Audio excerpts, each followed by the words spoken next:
Man with the stick.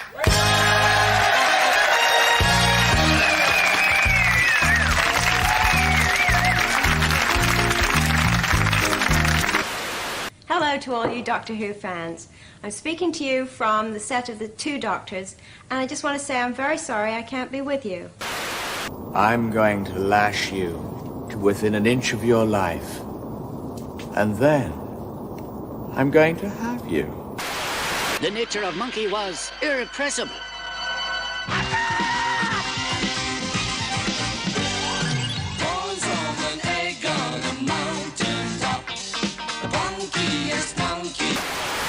I'm going to rescue her.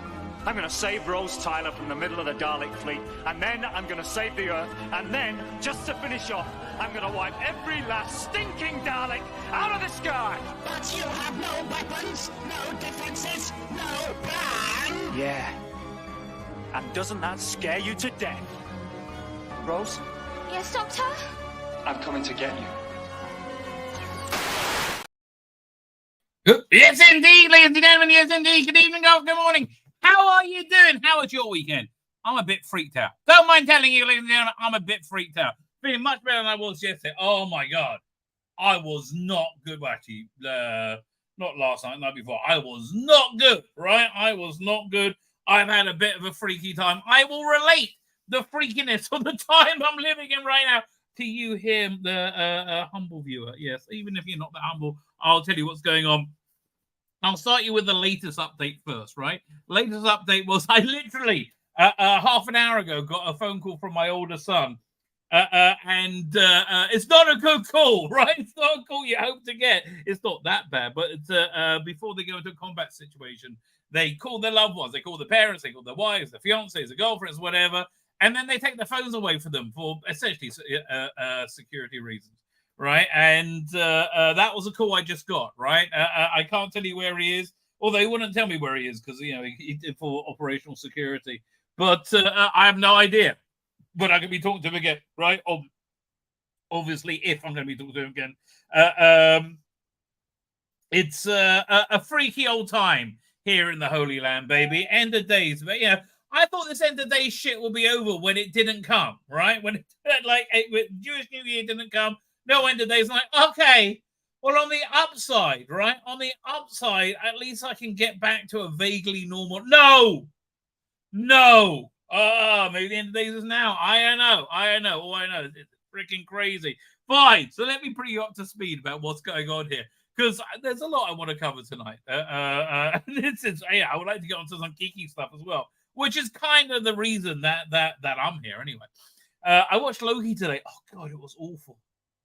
I mean, you know what's awful about Loki? It's so much talent and money poured into garbage, right? Absolute garbage. You know when they say the first thing in anything is the script? Yes. Right, yes. So I didn't get screen grabs to do a review of it. I don't know if I got the will to. Frankly, it was just, I like Tom Hiddleston a lot, right? But boy, that contract must be a bitch because look, it must be demoralizing being in this now, knowing that literally nobody's watching it. But it's a direct continuation from last season. And I couldn't remember last season because it was shit, right? It was absolutely shit. Anyway, so that was what I tried to do, take my mind off. I'm halfway through Terminus. That's weird. That is weird. That just is going to take me a while to get through, though, because it's also got a very good interview with it, with Sarah Sutton, who is smoking hot in Terminus, right? Smoke. I forgot, right? I forgot that she was so tasty in Terminus, and she is. Oh my gosh. Also, Lisa Goddard, very unexpected. And I like Stephen Gallagher's stuff, right? I like it. It's weird. It's more like textual sci-fi. But yeah, it's a weird one, right? I got to finish watching the next one, but it's a little bit slow, right? And the music's a little bit annoying. Other than that, I'm quite enjoying it. Anyway, bring you up to speed, right? Where to start? I don't know. Let's start about 15 years ago, 18 years ago. So Israel was told by the peace-loving do-gooders, if you give land to the Palestinians, they will want to make peace with you. It's all going to be groovy. How about giving them Gaza? And we're like, well, that could work. Gaza, freaking beautiful oceanfront property. They can make a technology hub and a entertainment hub, a tourism. We can make tons of money and everybody could live really well. They said, yeah, but we really want to kill Jews. Like, we really, really, really, really like the idea of killing Jews. And boy, how much they want to kill Jews really came out this weekend. They hate us. Like, more than I've ever hated anybody ever. Right? I've never wanted to murder somebody and desecrate their corpse on camera. Right? Like it's so weird. Beyond me. Anyway. So they said that they all the peace-loving do-gooders, all the Jeremy Corbyns in the world, whatever. They said no, this is going to work. And schmucks that we were in Israel, we listened to you morons, right? We listened to you, and it all went tits up, right? As obviously it did. Within 10 seconds, they voted in Hamas, the Jew-hating Hamas. Who said, great, we're going to use this as a base to kill Jews, because Hamas, they exist to kill Jews, right? So we then had to build a big fence around it and surround them with the army and the navy. And then over on the south, the Egyptian army did the same thing, because they don't want anything to do with those weirdos either. So that kind of set the scene. So anything you say about, Gaza being open prison, well, sort of, yeah, because we need to stop them killing Jews. We don't like them killing Jews. Now, I remember, was it a few years ago, there was these mass protests at Gaza, and they came out of the fence, right? And a tank commander, which I actually knew, located a command cell within this mass of thousands of people, and took them out not with a sniper, with a freaking tank. Right? That's the level of accuracy they had. And they had 100% enemy combatant kill. Hundreds, over 100 people. 100% enemy combatants, according to Hamas.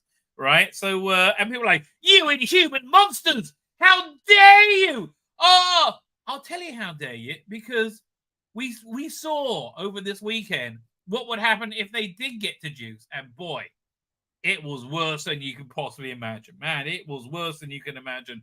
So to set the scene, which is this is why I'm really most disturbed by, or one of the reasons I'm most disturbed by this, the whole Jewish New Year holiday period. It goes from Rosh Hashanah, which is about 2 weeks ago, to basically till Friday, right? Is about the fate, your personal fate, the fate of the world, the fate of your finances, the fate of your nation, right? All that stuff is decided then. It's written on the Jewish New Year, and then it's sealed on the Day of Atonement 10 days later, and then a week later on this day called Hoshana Rabbah, it's finally boom, done, right? The very next day. This is the way I look at things. God gave unprecedented luck, right? Unprecedented luck to people who really genuinely hate Jews and want to kill them. So they did this operation where, and they didn't think it would succeed. And they said the same thing about 9/11. They always assumed 9/11 wouldn't succeed. They're like, and when it did, they're like, oh yeah, shit, we've got to live in caves now for the rest of our lives until they murder us. There's a bunch of ways. They use bikes with gliders to get over the fence. And also they have $80 billion worth of weapons from Afghanistan, which the morons there left there. Unbelievable. In fact, look, this is the first clip we're going to show you. Right? Where is this? This was General Miller's idea to leave all that equipment there because it'll be cheaper. This is Trump talking about what that conversation was like. $50 million airplane. You got a $29 million gorgeous helicopter. We had every type of helicopter. Many of them brand new, literally out of the box. And he's talking about General Milley at this point. $70 million planes. You mean you think it's cheaper to leave it there so they can have it than it is to fill it up with a half a tank of gas and fly it into Pakistan or fly it back to our country? You think, yes, sir, we think it's cheaper, sir. That's when I realized he was a fucking idiot. I'm sorry. Yes, he is. Yes, he is. So, they came out and they attacked several targets. They attacked horrifically, right? I have some footage. Let me see what I got. I'm only showing you the stuff that I think people want to, that the families want people to see, because they have soldiers they killed. They were like stomping on the bodies and pissing on them, like pieces of shit that they are. Oh man, they are just disgusting pieces of shit.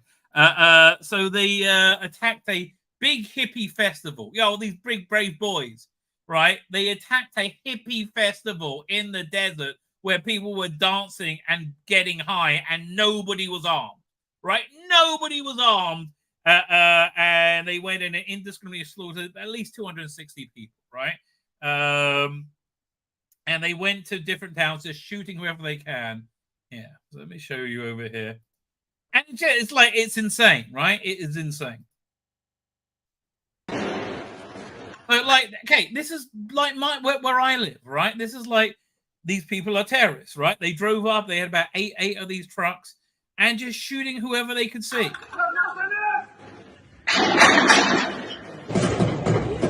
So this was just such a huge failure of military intelligence. Well, imagine this outside your bloody window.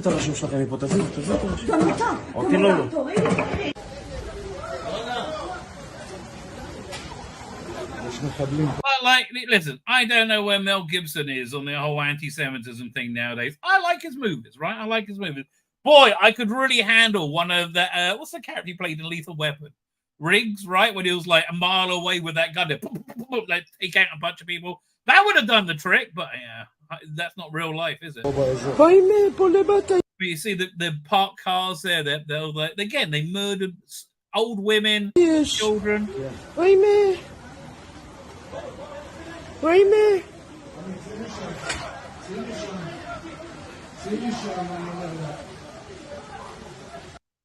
Right, like this is not a military target, and the level of cruelty is breathtaking, right? Just breathtaking. I can't believe how evil these people are.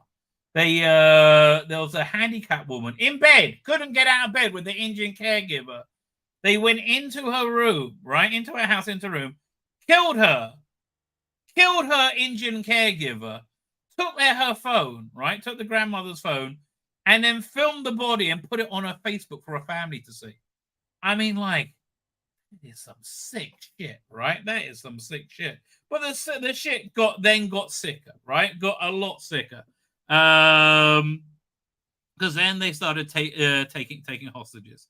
Where's this one? So I'm going to, again, these are going to be reasonably disturbing, videos.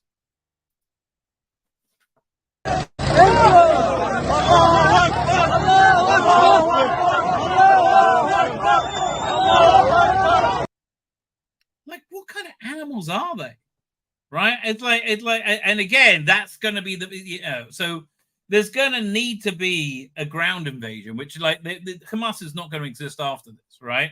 Which it calls a ground invasion. It's going to call for, it's going to be hundreds get killed, right? And like hundreds of, I couldn't give a shit about the Palestinians, right? I mean, maybe after all this, right? But the Hamas couldn't give a shit how many get killed. All of them. Remember that Star Trek where they come across this planet and there's just one house there, and they're like, well, what happened? It's like, well, there's these bad people and they attacked us and they went away. Turned out he was a super powerful alien, and in a blink of an eye, he wiped out the entire species. I would do that with that power, right? That's probably why I don't have that power.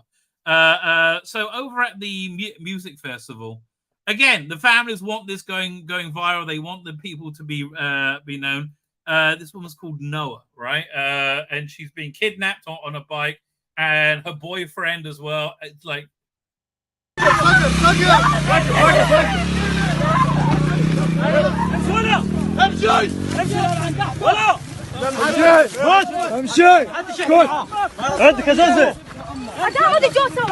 thing is, all these people are super left wing, right? They're all like, we need to make peace. And I, fucking Christ, you can't make peace with fucking animals. I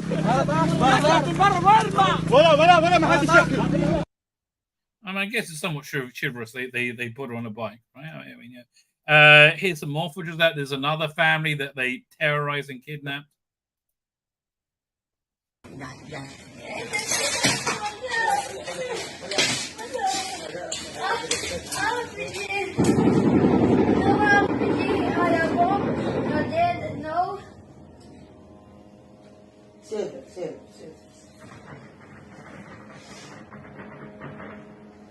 And here's the thing. Look, this is not like in Entebbe, right? In Entebbe, everyone was kept in one place. You can come up with a brilliant plan, a brilliant daring plan, and you might have a hope of rescuing them. There's no hope of rescuing these people. Zero hope without a teleporter. Do you have a teleporter? I don't, right? I bloody don't. Look, Israel is a country that has experienced miracles. We need it now more than ever before, but I don't know if we're on the level to get over miracles. Man, I hope God gets so pissed off that it actually does happen. So what's this one? Another one of the attack. Have we seen this one yet? Oh yeah, so this is how they get rid of the dramatic music. Again, it was a brilliant plan. I mean, the plan is brilliant, right? You can't fault them on that. Where actually that can't be. Oh, this is that Alza? Because that was Arabic writing. But they had these like parachutes, which is where how they infiltrated. They also came from sea. So this is bigger than anything that's ever happened in Israel, right? We're up to nearly 1,000 dead. Like 9/11, 2,000 people were killed, right? And like reported out of a country of 140 million. So proportionally, it's like 24,000 people being killed. This is and the hostages as well. This is a big freaking deal. Look, I mean, I don't know. Everyone's assuming these hostages are going to be like relentlessly raped. Here, it's more footage of that. Well, not of that, obviously, but here. Oh, I saw that one already. Hang on. What about this one? Is it this one? Yeah, look, I mean, like, God help this poor woman, right? God help this poor woman. Allahu Akbar! Allahu Akbar! Allahu Akbar! Allahu Akbar! Allahu Akbar! I mean, man, these people are evil beyond evil. Big brave man against defenseless fucking men and women and children. Fuck me. So look, we've declared war on Hamas, and we've never done that before. We've always done operations, right? No, we've declared war, and it's a big freaking deal, right? It's a big deal. Everybody's been called up, right? Including both my sons, which one's just gone into combat, the other one's probably going in any day now, right? But yeah, look, it's a big freaking deal. Like my cousins, my nephews in their 30s, I'm already up to their 40s, have been called up. This is massive, right? It's been, I don't think we've ever had a mobilization like this since the Yom Kippur War, which was about 50 years ago, right? And look, an example of how everybody called up. This is the ex-Prime Minister, Naftali Bennett, which politically, everybody hates Naftali Bennett. Like, literally, the one unifying thing that Naftali Bennett did was unify the country in that everybody freaking hated him. That's him going to yes, right? My son, so this all happened on Sabbath, where you're offline and you don't drive and you don't use technology. My son comes home. Well, first, my younger son gets picked up by the army, gets into uniform, gets picked up. He's gone by about 11, right? My older son comes home about 1 o'clock. He was in another town, Netanya. He had to go. He worked in security in his university, and he had to go check there for infiltration. And then he got called up. So he came in to get his uniform. Poor sod. He's getting married in 2 weeks. He's not getting married in 2 weeks, right? His fiance is hysterical, right? And she's been called up too, right? His fiance is in fits and tears, hysterical, because there's no way they're doing their wedding, especially on the 25th, right? Which, look, when I first heard this, I was like, oh, fucking God, yes. I don't have to go to the wedding. Oh, maybe we could just do it by Zoom. I didn't realize how huge it was going to be. So yeah, it's going to have to be rescheduled for another time. Look, war happens. War happens very quickly, which is what's happened here. We've seen pictures of troop transports over the last few days. Here, 1 second. Let's go start with this one over here. Oh no, it's actually that one. We'll come to that one next. Hang on, I want to show you the troop transports, and there's just so much military hardware moving around. Second, I just heard it thundering outside, right? Yeah,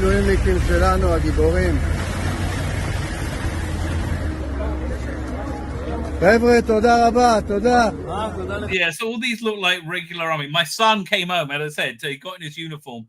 He's had a very happy few months. Like he's been met a girl, lovely girl, fall in love, got engaged, right? Put his uniform on, his belly is sticking out more than it ever did in that uniform, right? He used to be a dedicated runner, right? But this looks like enlisted people, not people called up for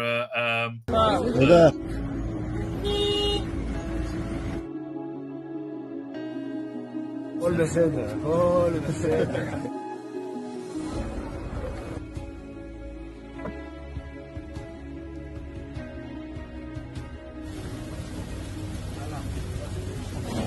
And like the national unity, like people will throw, like again, it doesn't matter if you're Jewish, you're Muslim, you're Druze, you're Christian.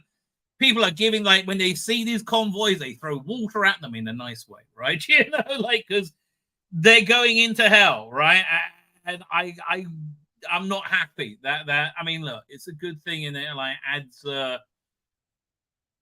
character to your life, right? That is probably a good thing, but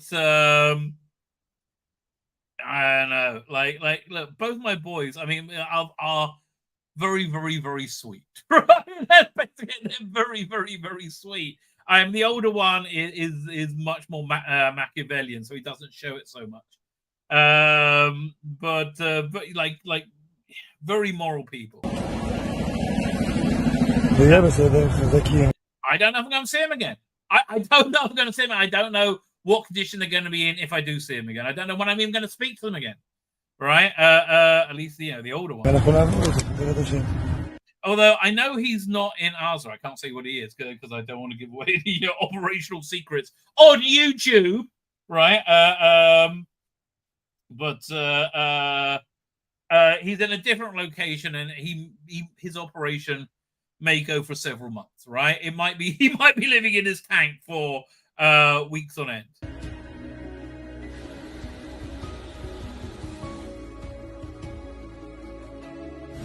רק אחדות. במדינת מלחמה. מנצח עם המדינה. שמור על עצמך, אחי. Yeah, let's see some armor movements. Now my other son, right? He's my older son. Was an officer, and they liked him. Man, they threw money at him to get him to stay in the army. Oh my God. No one has ever thrown money at me like that. They threw money. They said, we'll pay for your college. We'll pay for everything. Just stay in the army. We like you that much. I said, no, I want to go and become an engineer.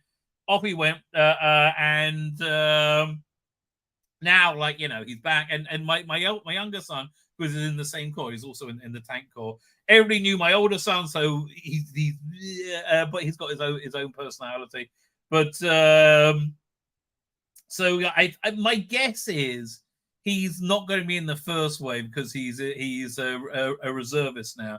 So I think he'll probably be in the second. He'll be in the support wave, right? Second or third. Man, that's a lot of armor. That's a lot of armor, and this is more than you need for an elite, right? This is more than you need to be. Now, my other son is in the elite Merkavor tank 4 tank, right? Which I don't know anything about because he's not allowed to tell me.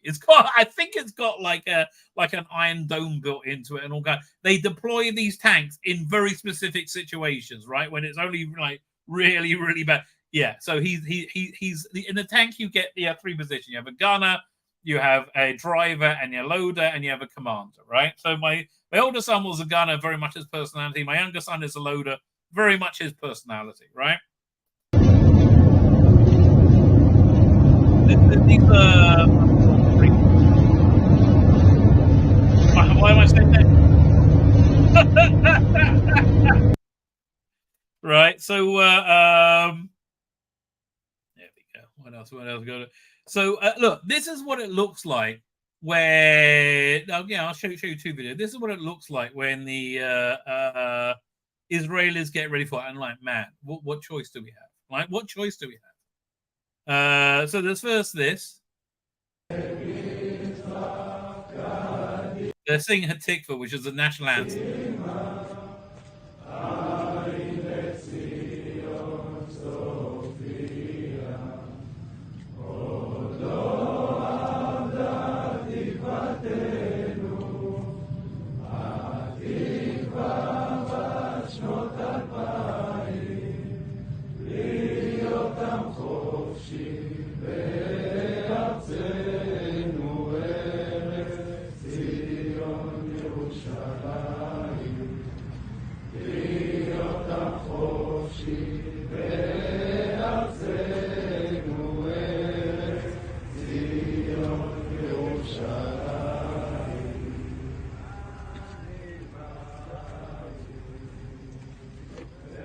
Okay, so this is the second song, I think, called Anima Mimba Moon Shlema. I believe with complete faith. Moon, isn't it? Faith is a bad translation. Yeah, which they went into mostly religious group because there's a lot of K-pop there. But this is somewhat more normal.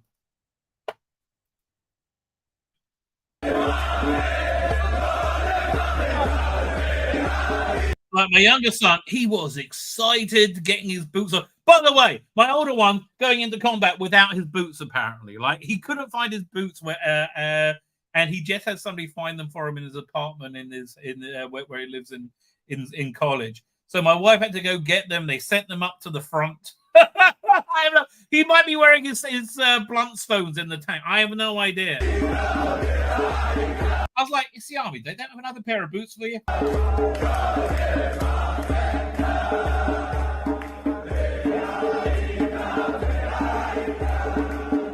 Yeah, and the great thing about, well, one of the great things about the Israeli army is that, my younger son, he's super, super religious right wing. His gunner or his driver in the tank, super, super leftist. They love each other, right? It cuts through ideology where you see the people, right? That's why, generally speaking, we're a very unified country, except when it's except recently when we've had a big falling out about the Supreme Court.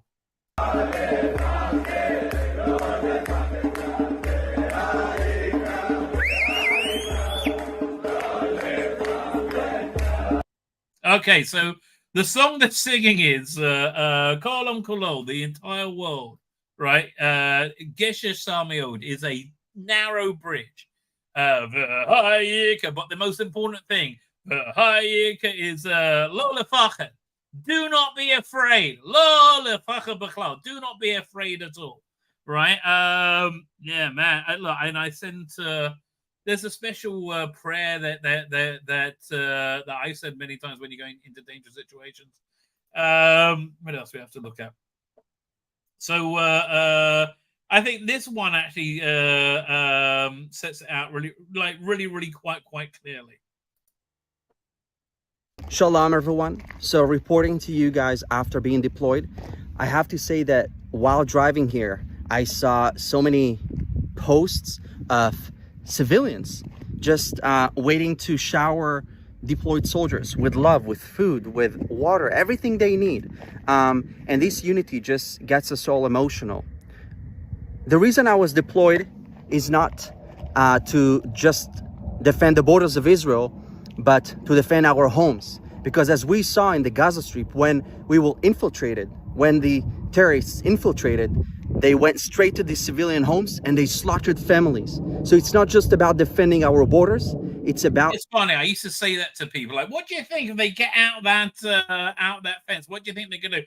Oh, no, it won't be so bad. This is what happens, right? This is why I find sentiment somewhat different this time round, because I don't know, I'm not saying... I mean, obviously, you get the people who hate Jews in England, which there are a lot of. You have a large Muslim population, for example. But I think most people are like, wait a minute, we just saw you like kidnap, murder, and probably rape a lot of people, right? No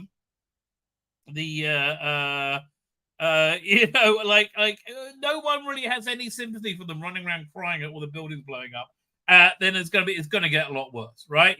This is going to get bloody. I mean, it already is, but much more so. And again, I think it's going to extend internationally. End of days, baby. World War III time. Defending our homes. It's a war between good versus evil. So keep us in your prayers. Keep supporting us and keep telling the story of Israel, because we have to make sure that the world knows that Israel is fighting the good fight of everybody. Yeah, and that's true. This is a war of good versus evil. It's so freaking clear. I think, and it's so clear why the people who are on Hamas's side are evil, right? What's the name of their porn star? Let me see if I can find it. I'll look for a second. Mia Khalifa, that's the one. It was like going, oh yeah, this is the best. The murdering of is the best thing. I mean, for God's sake, like, you're not scuzzy enough being a porn star, really? I mean, don't get me wrong. Don't get me wrong. I don't want to look down at somebody for doing sex work, but like, maybe you shouldn't be a political pundit as well. So let's look at a couple of stories of what actually happened. A shocking story is Ready Man writes, my amazing sister Amit, only 22 years old, was a paramedic in Kibbutz Barry. She engaged in saving lives and training paramedics. She waited 6 hours, an eternity, in the clinic with the wounded and the dead. She begged and asked that they rescue her and them.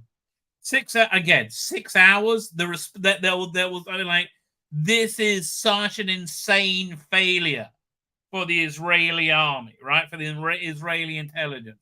It's shocking, right? It's shocking. And again, I put this down to, this is what God wanted, right? In 1967, Israel did the Israeli Air Force did a strafing attack run. They on where was it? The Syrian airfield, right?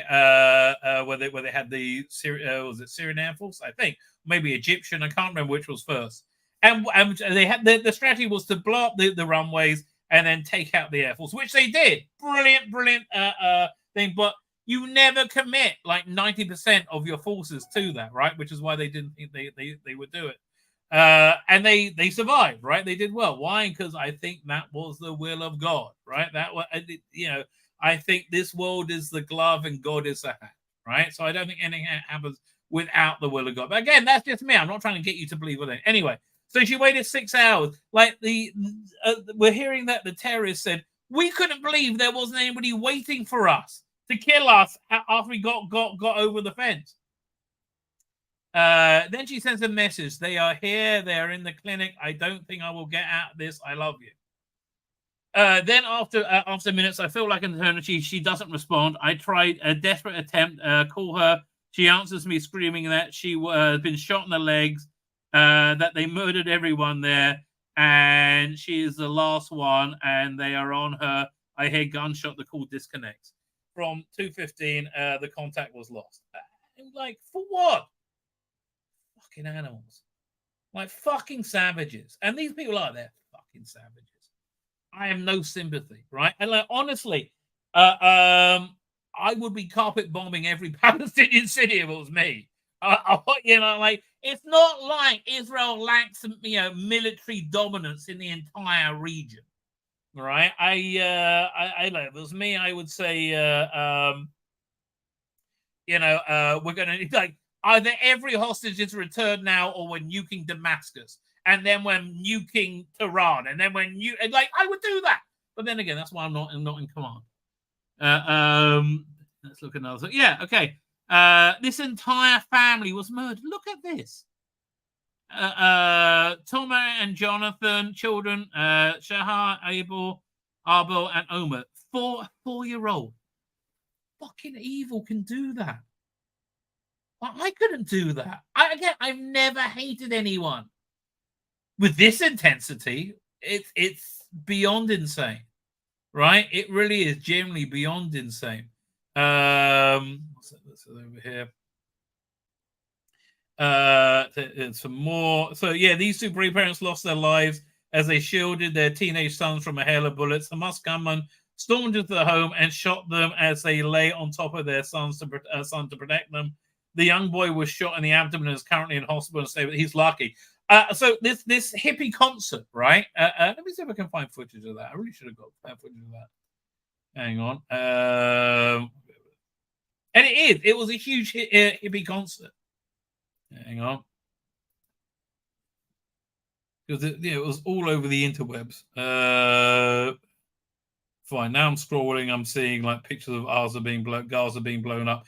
And again, dude, yeah, like you can cry as much as you fucking like, mate. You ain't getting any sympathy from me. Right, man, that's weird. I just saw my own stream as I was going through it.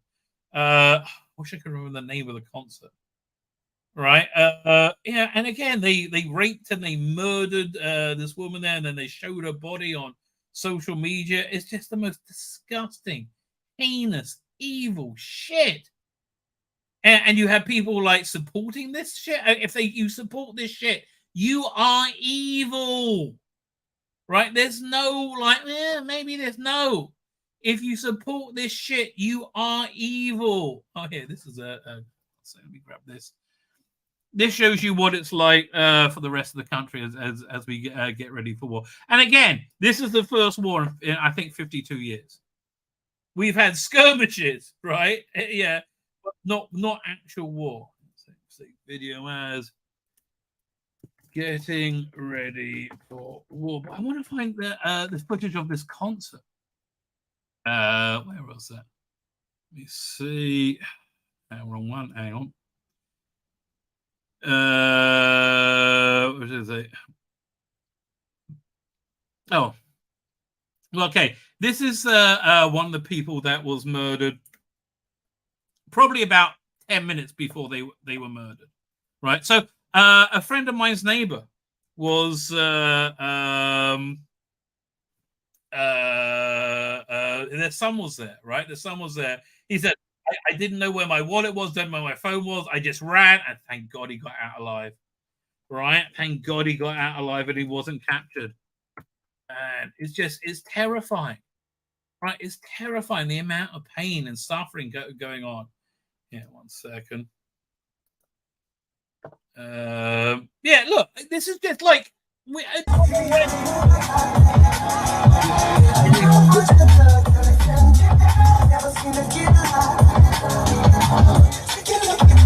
So she's quite famous now because this is one of the people's bodies that they dragged around and paraded and showed how incredibly strong and powerful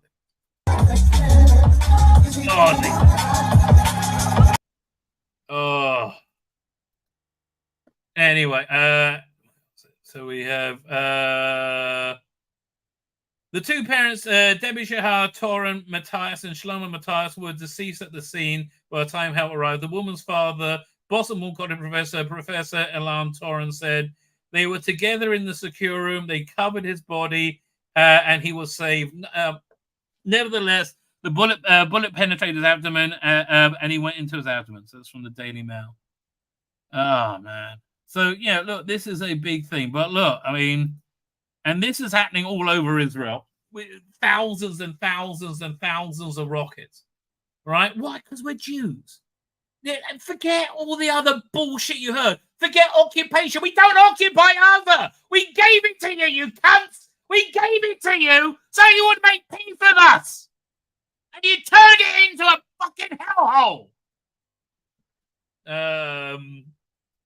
And again, the Trumpster. Well, I love the Trumpster.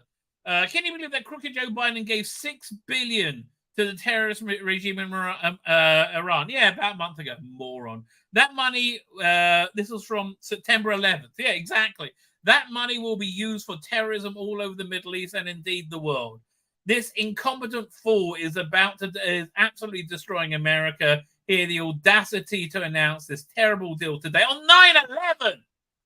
Fine, to pay for hostages will lead to kidnapping, ransom, and blackmail against Americans across the globe, as we saw. I freed many dozens of people from various unfriendly countries, never paid a dime. Oh, man, I tell you, if the Trumpster was president, this would never have happened, right? And, you know, I got neighbors who are like big anti-Trumpers. It's beyond, they like MSNBC. MSNBC, 100% on the Palestinian side, on Hamas's side. Let's be clear, right? But, yeah, actually, you know, it's important we look at this story as well. You know, because I don't want to say, oh, they're all, you know, all Arabs are bad. So, yeah. So this guy over here, we were at the party in Riyadh. That's a concert. The only reason we managed to get out of there was a guy was this guy in the picture, Joseph, a Bedouin Arab from the south. Even when terrorists shot at him from all directions, he did not think of running and leaving us alone. Asaf waited and rescued everyone who succeeded on the way. I mean, this is badly translated. Amongst other things, they were injured and they evacuated nearby to hospital. A man larger than life that we will never forget. When we arrive in better days, God willing, save the number for next time you need a ride. If someone comes, it's for this man, Joseph. So, you know, you are this guy is credit to the entire Arab people. I understand we're at war with an implacably evil foe, but I think it's always good to show that not everybody is the same, right? I think it's important to show that, right? Quite frankly. And here, just to give you a bit more of an idea of the spirit here in Israel as we go, as we get ready for war. Over here we have this is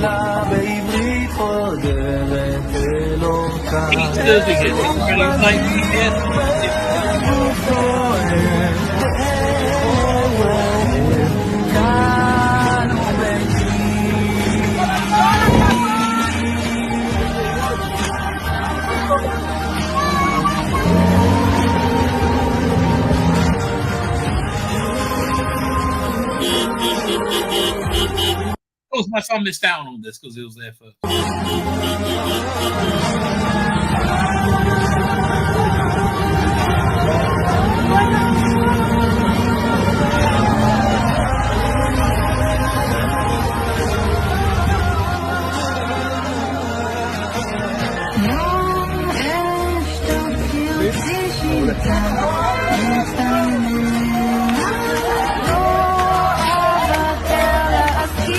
Did you see anybody dancing around giving candy out because they raped and murdered little old women and children? No.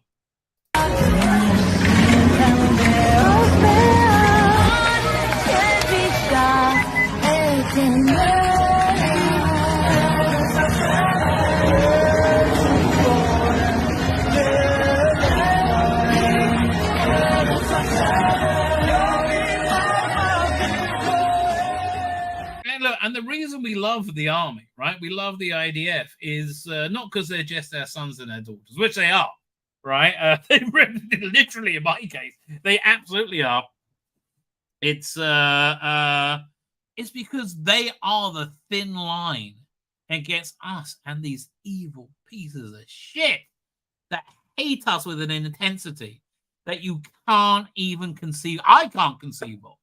right? I genuinely cannot conceive of the level of sheer hatred that they have for us. It's amazing. But rest assured, so I'm going to be doing updates often on whatever's going down. I think there's going to be a lot going down.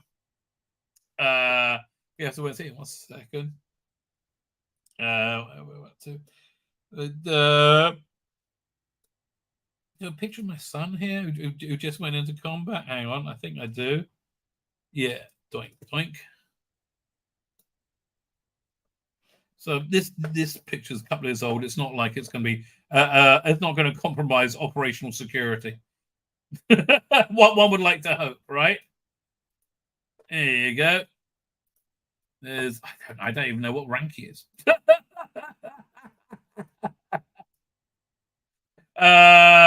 Commander, I guess. Right. So he's off somewhere. I don't know where, right? I don't know where. But let me get to the chat, right? And we'll see what everybody else is saying. By the way, freaking love this thumbnail. Expect to see more of me in military gear. And there's so much Doctor Who news to talk about as well, right? I mean, really? Nice new turn on thumbnail, says Lonnie. Thank you very much. I do appreciate that. Israel falls no more, man. There's the problem being it's this is going. We haven't even scratched the surface of this yet, right? This is gonna get crazy pretty darn quickly, right? I think this is going to get this is going to get a lot worse very quickly. Well, probably by tomorrow when I hear the news of what my son's doing or what his division's doing. Got an Archer's here. I was trying to think where that image comes from. Look, I had to get myself in. Okay, where it came from was I put in a picture of somebody in. Do I still have that picture? It was. Oh, here it is. Cosplaying a Gallifreyan soldier. Where did I put that? Doink. Right. So I put that picture into a AI, and I just said, "Fat person dressed in that outfit, holding a laser gun." And then I photoshopped my face, right? And that kind of did the trick. Amazingly enough. Gremlin the Balloon said, "Ahoy, shipmates." Ahoy, sir. Thank you for joining. The OT starters is here.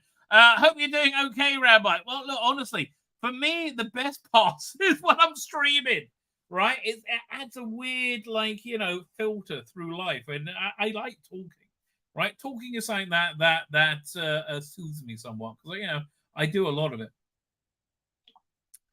Sovereign says, yes, I lead Doctor Who because I'm still studying and still brave. Icky thump. I bet you are, darling. I bet you are. Where are we up to? Father Miller is there. How you doing? Just going to class right now. I'm proud of you. Father Miller, I will take every prayer that you got, mate. Right? Every prayer that you got. Listen, I think from a righteous person like you, and I believe you to be a genuinely good, righteous person, who actually knows a bit what you're doing with prayer. I very, very much appreciate it. Of course, he just went to the class, so he never saw it. So maybe he's going to listen to that later. Faith conquers all. Well, hopefully.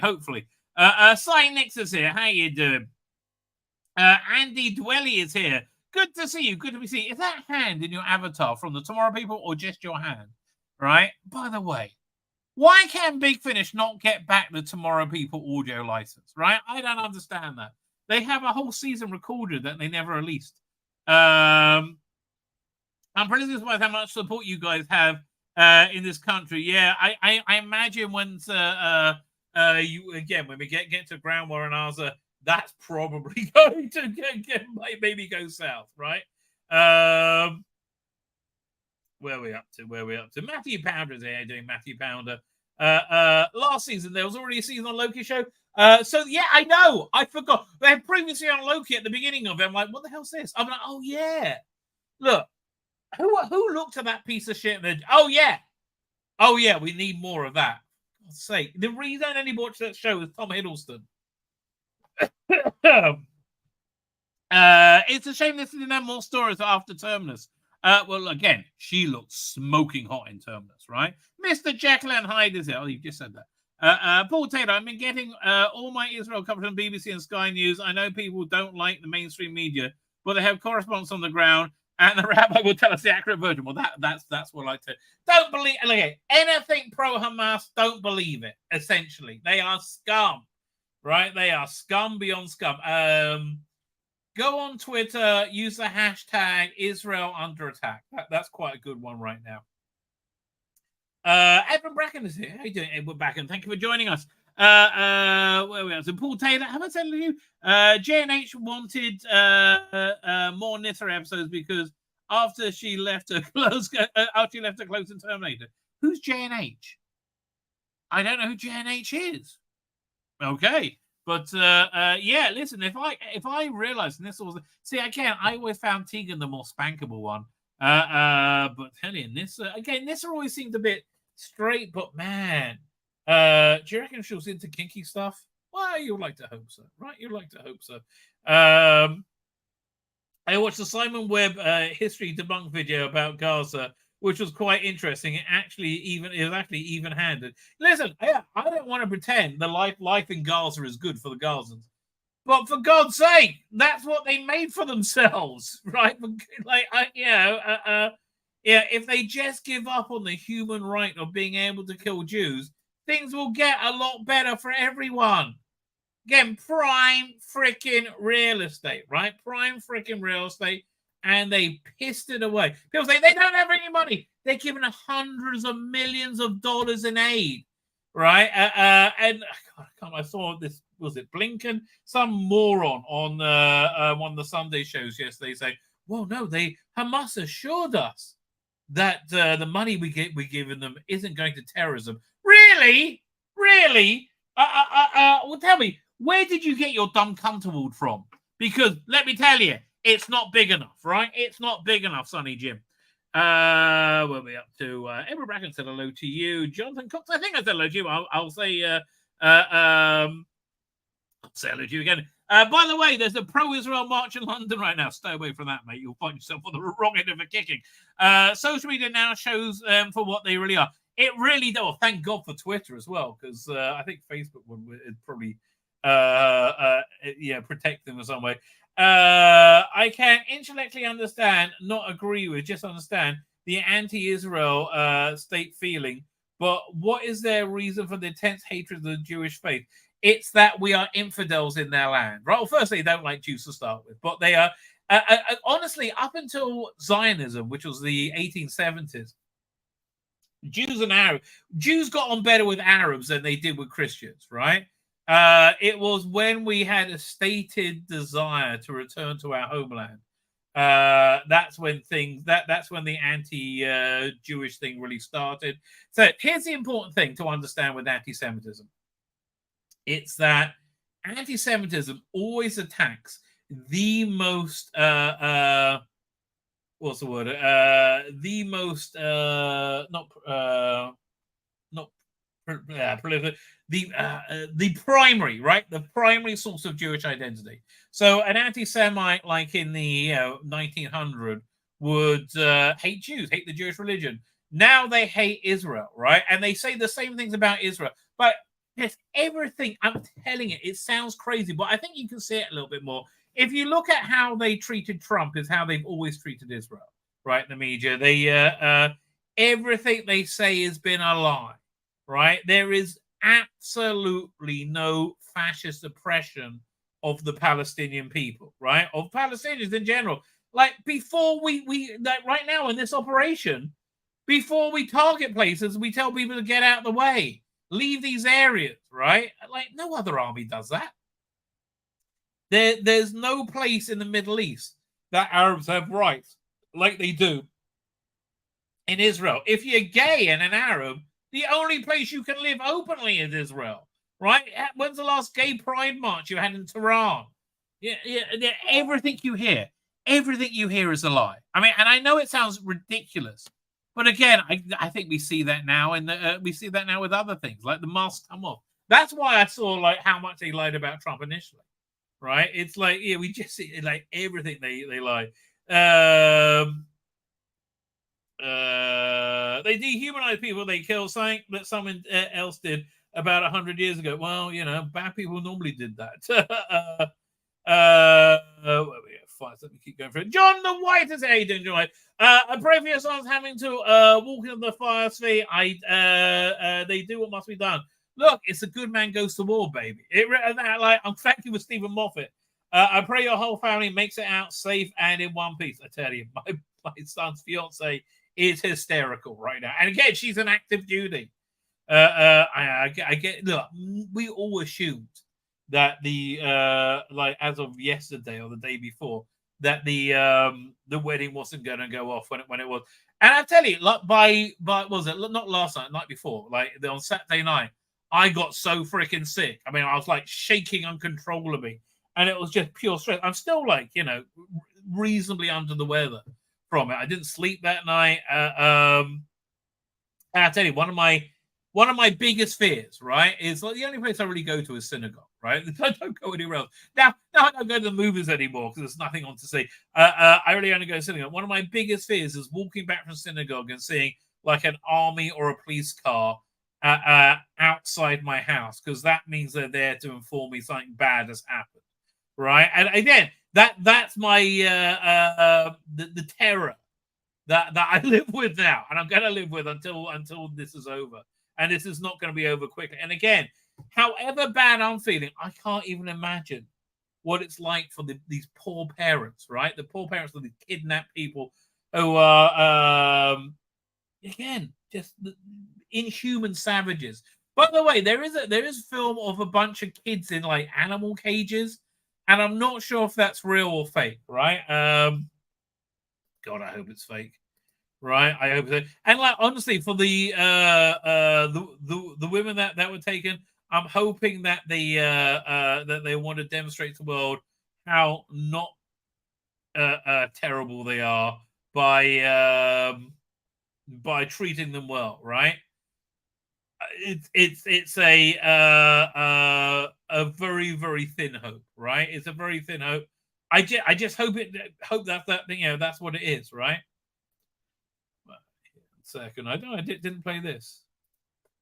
Ted Cruz, I thought was pretty darn good. Let's see what he had to say.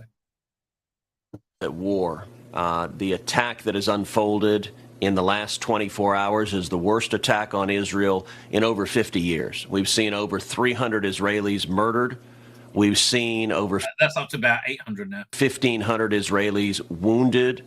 We've seen over 3,000 missiles fired by Hamas into Israel. This is a grotesque act of war, and I'll tell you, watching the videos of what is happening, these Hamas terrorists, they're targeting civilians, they're murdering women, they're murdering children, they're murdering the elderly, they're firing into a rock concert they just fired randomly. They are brutally raping women, and they're brutally raping children, and they're dragging them back to Gaza. These are horrific war crimes. And look, what is infuriating is this attack was paid for by billions of dollars that Joe Biden sent to Iran, sent to the Ayatollah. In recent weeks, Biden sent over $6 billion to the Ayatollah. Hamas is a proxy for Iran.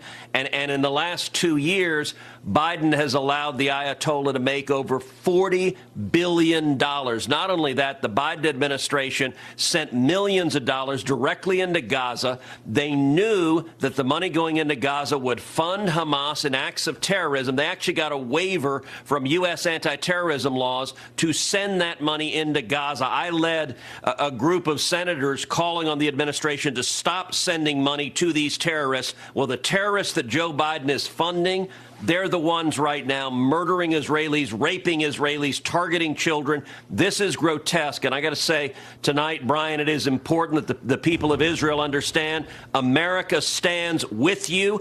Yeah, but in all fairness, your president can hardly stand, mate, right? Your president can literally hardly stand. We need a especially if he's challenged by something tricky like a set of airplane stairs. President of the United States who stands up and says, we stand unequivocally with the state of Israel. This act of war, this act of terrorism, it is horrific, it is barbaric, and we stand with civilization against barbarism and terror and evil.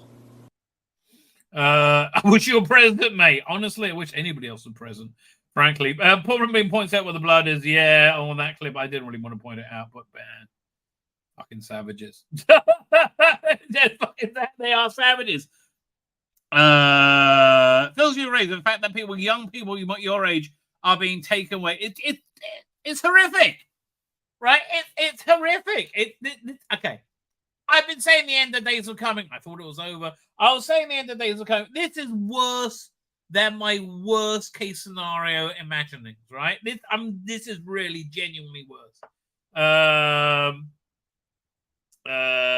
Not just young, but the families must be terrified as well. I hope this war ends as soon as possible. It's not going to. They're not giving them up, right? They're going to be used as human shields. If they're lucky, right? The Gobster says, I send my prayers to your family. I will take every one of them, right? Especially your sons. I know what they're feeling and what they're facing. I pray the warriors will return safe.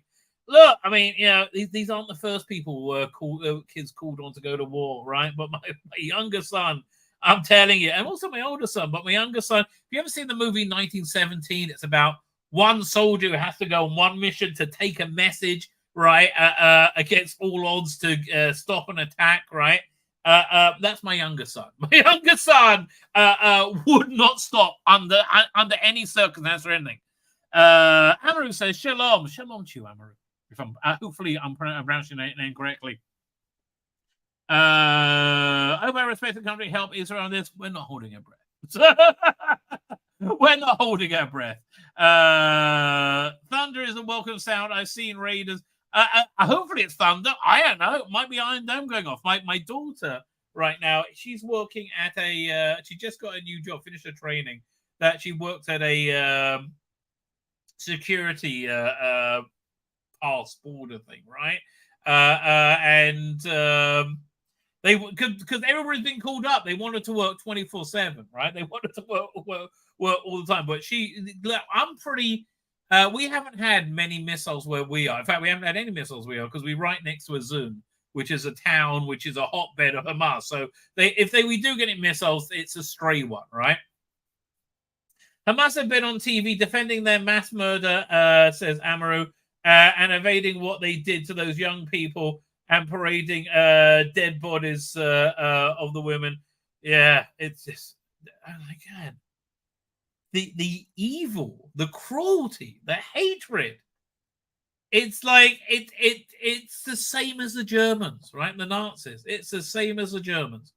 By the way, I love saying that it's the Germans we fought in World War II, not the Nazis, because the Germans like to have this thing like in 1939, this weird aliens came down called Nazis and they took over everything. And then in 45, they went away. No, it was the Germans, right?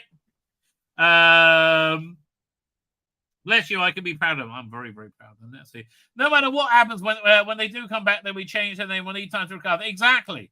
Be prepared for that simple fact. They won't want to talk about it. Just be there for them. That's entirely my plan. Oh, yeah, that was in tanks. That's nice. Look, tanks is a great little division. I asked my son, right, if they had the Avatar battle suits, would they be part of the tank division or would they be their own division? We had a long conversation about that. Are those M1 Abrams? No, they are Merkava tanks, right? By the way, how do we know it was the American weapons from Afghanistan that they were using? Because normally when they hold up their rifles and shoot, they're Kalashnikovs, cheap pieces of shit rifles that don't really fail, and you just point them at infidels and fire. No, these rifles were was it M16s? They were American rifles. In 1973, Israeli security should have been on alert for an attack when Israel was at its most vulnerable. Trouble was, we were still high from our own farts from the 67 war. We were so confident in ourselves after that that's why we let things go. But again, complete miracle, right? Complete miracle. Man, I hope we see miracles like that again. Where are we up to? Whizzing through the chat now. To quote Jakar from Babylon 5, even today there are people for whom words never again have a special meaning. Oh, what a great quote. I can hear, what's his name? Andreas Klausler saying that. Wow. Wow. I got to try and find that clip. Could you let me know in what episode it's in? I have all the episodes on my hard drive. Even though I'm pretty intent on buying the Blu-rays when they come out. However, who knows what's going to happen with the post, right? Okay, I just bought a new suit for my son's wedding. We're like, will it get here in time? Will it matter? Tomorrow night, I wasn't planning on doing a show because we were supposed to go to the banquet hall where my son's wedding is, and we do a tasting so you can decide which things you want in the smorgasbord at the beginning. I guess we're not doing that. And I just missed a few people. Where are we up to? Fine.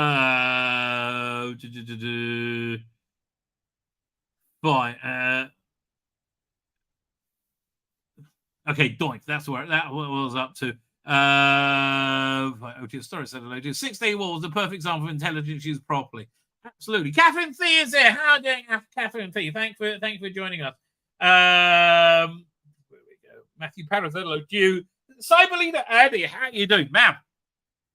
We could do with a squad or two of Cybermen right now. We'll go. By the way, right now, China is modifying babies in the womb to make super soldiers. Nothing to worry about there. Everything's fine, baby. Everything's fine.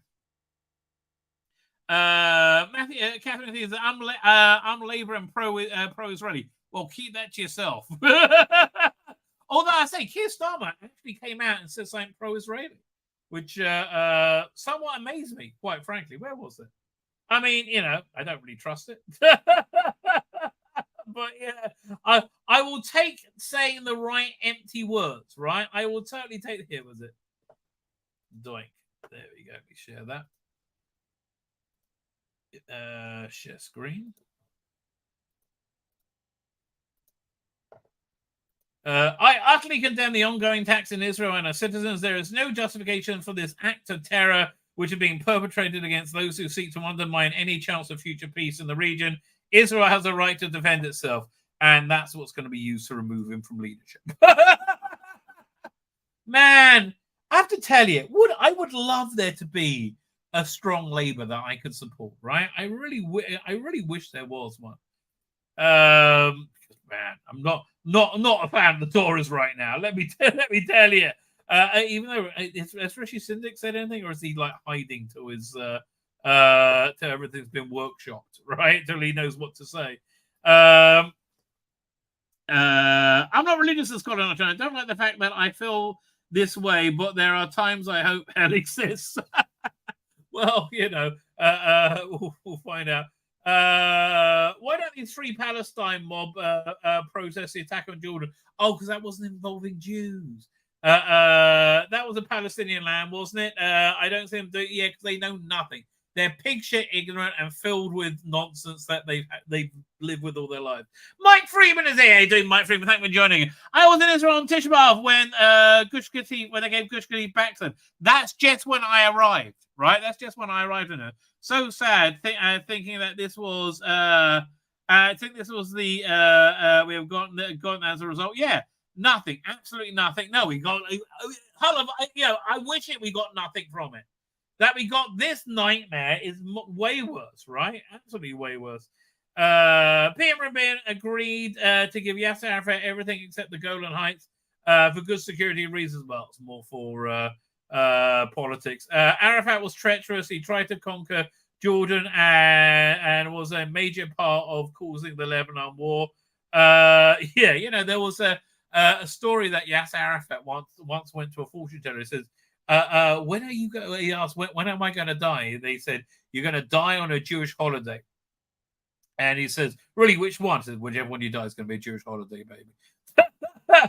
It's all out war. Well, not yet. They're just getting into position. It's going to be in a couple of days. You can't nuke the bastards. Well, again, they got all the bloody hostages. I wish I had a teleport. Right? That would be freaking awesome. James Barnum is here. Hope you have a safe, great Doctor Who Rabbi, James. Oh, thank you very much. What are we up to? TARDIS time is here. God on Christian, please look after the rabbi and his family and the love us. Please look after. Dude, I will please keep us in your prayers, right? Anything can happen at any time. Honestly, again, the town next to me is a hotbed of Hamas, right? It's not good. Thank God they didn't know about this. Keep our history and refuse to accept Hamas propaganda, says TARDIS time. Trouble is, people want to believe it because they don't like Jews, right? It's just really, it's the bottom line, mate. They don't like Jews, right? So things were quiet where you are. Local Arab town remaining peaceful. Well, quiet. Peaceful, I wouldn't say, but quiet. PD Richards here. I just showed the thing you said, the Keir Starmer. Robert Payne is aiding Robert Payne. Life gets complicated when we relax. Oh, I'd love to relax. Wouldn't that be awesome? Doesn't surprise me that Mr. Trilby supports Hamas and the literal. I really haven't seen that, but doesn't surprise me at all. Right? BBC employees have been told, don't mention the war. Yeah, it might give the and they certainly won't show any of the footage that shows Hamas in a negative light. Is the rabbi revealing he's secretly a Time Lord? Sadly, no. But if I regenerated into this shit, I'm a crazy Time Lord that needs to be institutionalized, right? That's what I say. Where was it? Conor Archer says, not weird, buddy. Streaming is something you usually do, which helps me. Yes, I like normality, right? Normality is really, really good right now. I agree with you. I hope that's. I hope they release the last season. I haven't listened to Tomorrow People season 5 because apparently ends on a cliffhanger. It's a great cliffhanger as well, right? It's genuinely a good cliffhanger. It's worth listening to, but yeah, why can't they get that back? There was a pro-Palestine march in New York, and there was a kid holding up a mobile phone with a picture of a Nazi swastika. Listen, that guy was right. This is a war between good and evil.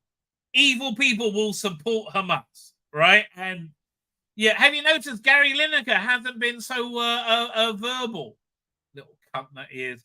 Adam Warlock, good to see you, Rabbi. Thoughts and prayers are here in California for your family and friends in Israel. Thank you very much. Where are we up to? No, I'm nearly caught up with the chat. Oh, no, I'm not. It's one. Blimey, I'm going on for too long. Where are we up to? I want to get to some geeky stuff. It's the Gaza no freaking fault. They could have turned it into New Singapore. They decided to spend it on Jew. Exactly. And now Gaza is under total siege. They cut off water, electric, and food. Right? This seems like a well-planned operation. So they must have some kind of defense line. By the way, you know why the Hamas's command posts are in the hospital in Gaza?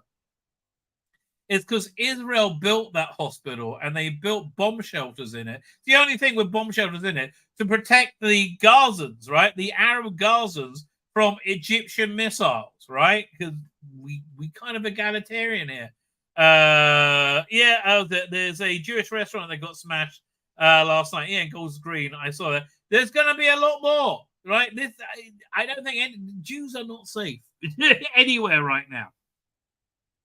Hashtag Israel under attack. We say it's probably saying it's just vandalism. The insurance will cover it. I said, do you think Jews worried about the insurance when they painted Juden on their windows? Well, it was done by the police. So that was a bit tricky. The building got a warning tap before they dropped it. Yeah, and if they still find people there, they call off the. Although I don't think that's the operational procedure right now. I think they are going to flatten freaking Gaza, right? I think they are going to. Hamas will not exist at the end of this. Really, you're talking about Mr. Trilby. Let me have a look up. So there's anything I can see about that. Oh, hang on. Over here. I mean, of course, and he always ready to call people anti-Semites when it's politically expended to them. 1 second. Let me pull up his account. God, I'm scared to even look. Where is it?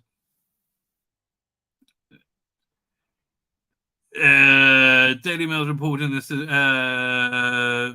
second. I'm scanning through everything. Not seeing much right now. I mean, look, for him, that wasn't so bad, quite frankly. I have to tell you, for him, it's it's going to get worse for him. He's not a good guy, right? He's a bad hombre. It's how I would describe him. Where we are? Yeah, I'm getting there with the chat. I'm getting there. Mr. Solomon is here. The cage one doesn't seem to be real. Yeah, I don't think. Yeah, that's been debunked. I thought so, right? I thought so. That's why I didn't show it. Gorman claims that he's proposed peace, or he brought peace, but never speaks to the Israeli embassy. Too busy putting exactly Reese on sadistic murderers, right? I'm really glad that the kids in cages one was fake.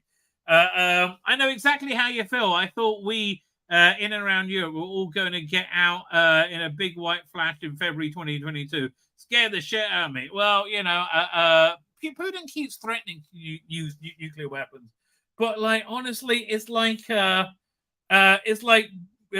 it Bush 2? Like George W. Bush saying we killed the number 2 guy in Al Qaeda.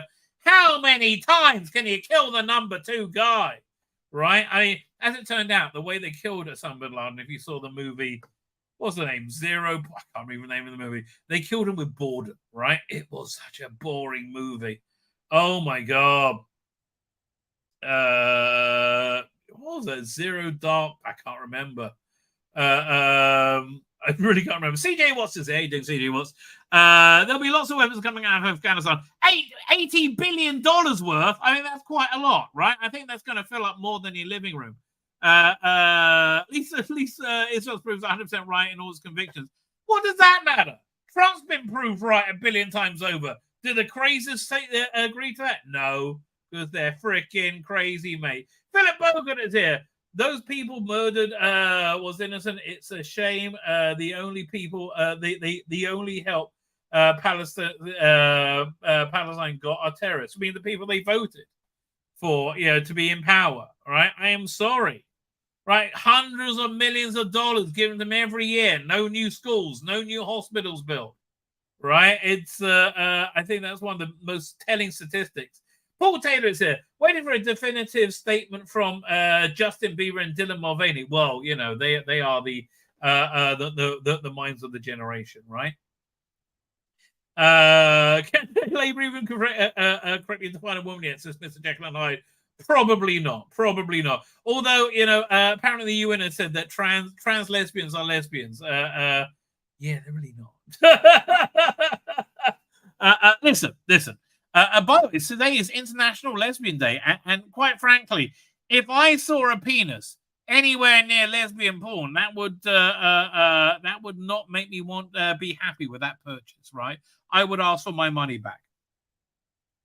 What about to Cyberland? Cyberland, said hello to you. Hope you're doing all right in the situation. Well, you know, we'll see. My girls and their mother are in Israel. Near you. Oh, tell them to come by and say hello. Paul Taylor, I think I said hello. Special operation. Oh, I like a bit of special operation, baby. Can't get enough of that. Gary Lineker vomits, says Lee. BBC is a joke. Maybe we should set up our own channel. Lee can do the music. I think I'm up for that. I would watch that channel, right? I would totally watch that channel. Jordan Lee, I think I said to you. Do you think South Park will make a sequel to the China Problem with Kathleen Kennedy and Mickey Mouse? I would like to hope so, right? I would certainly like to hope so. I even worry for the next generation of Gazans they don't grow up to be even more militant. Well, if they are, they're not gonna. They're gonna have sticks and stones. They're not gonna have any guns. where was it? Darren Bradley is here. How you doing, Darren Bradley? And Paul Taylor, I keep saying hello to you. But I'll say hello again. You know, you can't say hello to Paul Taylor enough. Gentleman on GBD News is a voluntary security guard for the high school. He's very worried now, and I understand. Yeah. Zero Dark 30 was the name of that piece of shit garbage movie. Man, that was boring. Was it? Felt like 2.5 hours of utter turgidness, right? Utter turgidness. Lesbians don't have penises, but certainly not in lesbian porn. Let me tell you. Maybe what's the name? Okay, what's the name of that porn star? Hang on, let me look up again. Oh, Mia Khalifa. There you go. Mia Khalifa. Right? She yeah, maybe it's in her porn. I don't know. A girl's a girl, a boy is a boy, and that's what a little Lord. What's a little Lord for? I don't want to know. Who needs spitting image when we have them in real life? I guess that's true. And I caught up with the chat. I'm very, very proud of myself. Fine. So that's what's going down in the Holy Land. I will keep you up to date. More news as I get it. Right? More news as I get it. But we actually have some geeky news to talk about. Thank God for that. Right? Thank God for that. Things. I actually haven't even looked at Bounding into Comics yet. Yeah, that's how much I've been, had my head off the game. Where are we up to? Sorry, I'm looking for. Oh, there you go. I want to go with it. So here's the first bit of news I want to talk about, and I think this is bullshit myself. Okay, I think this is bullshit, but let's read it anyway. Doctor Who fans, the lead up to the show's 60th anniversary next month. A new leak from the BBC and Disney has revealed that not one but 2 spin-offs are coming to Disney Plus. Well, listen, if they're pouring money into Drek like Loki, it's just Drek. I don't know any other way to describe it. It is just Drek. Again, fantastic cast. Looks fantastic. Written like shit, right? Absolute shit. The first part is an 8-part series around the organization unit starring Jenna Redgrave, Ruth Baddeley, Freema Edgeworth, John Lynch, Bertie Carvel, and Ingrid Oliver. The only person there who interests me in any way is Freema Edgeworth, and that's because she is easy on the eyes, right? Very easy on the eyes. The most exciting of all this is that David Tennant and Catherine Tate will start in a 6-part series called Partners in Time. Which follows the Rift Doctor and Donna's new adventures in time and space. Yeah, so the idea is that the Doctor, this regeneration, is split into 2 or something. He's called the Rift Doctor. Does he talk any more here? Yeah, here we are. A new leak on Doctor has revealed that the 14th Doctor will bi-regenerate. Oh, so the 14th Doctor's bi as well. Has a penis. Both of them do. Bit of sword fighting going on. Lee's getting excited. Calm down, Lee. Calm down with you and Turlo in his short shorts.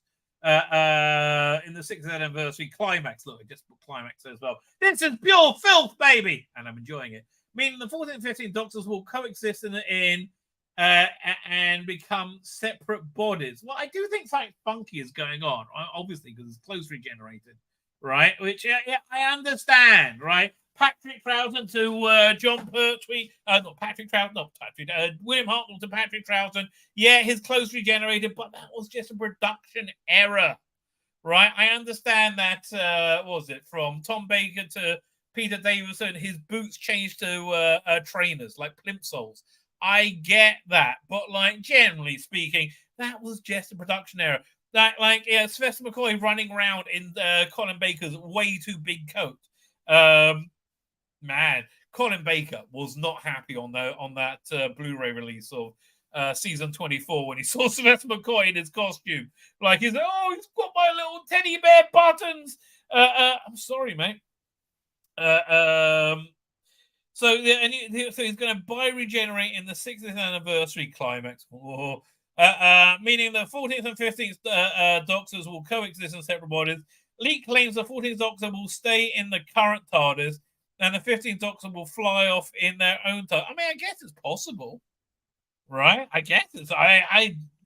It seems unlikely, right? But it's possible.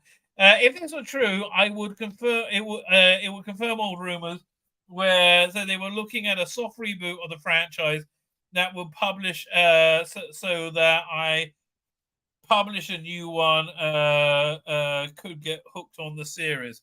Well, look, my dream for a long time has been like a main Doctor Who series and like older Doctors, like, you know, a 4-part Matt Smith season or a 6-part Capaldi season, right? I would love that. But I think that's unlikely, right? But turns out basically Hartnell's just worn differently. Well, yeah, I mean, it wasn't, but if you squint, it kind of looks like that, right? Yeah.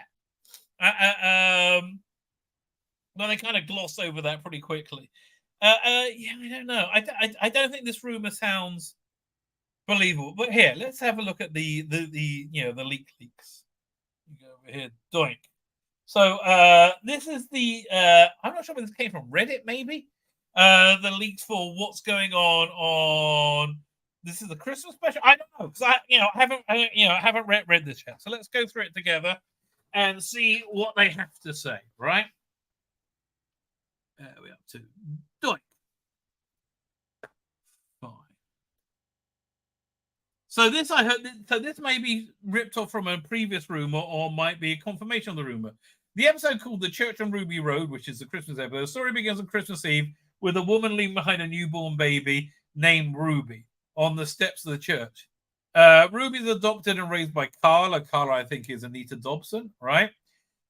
So look, something that I think that Rusty Davidson wants to do with this new era is everything that Chris Chibnall wanted to do, but make it work, right?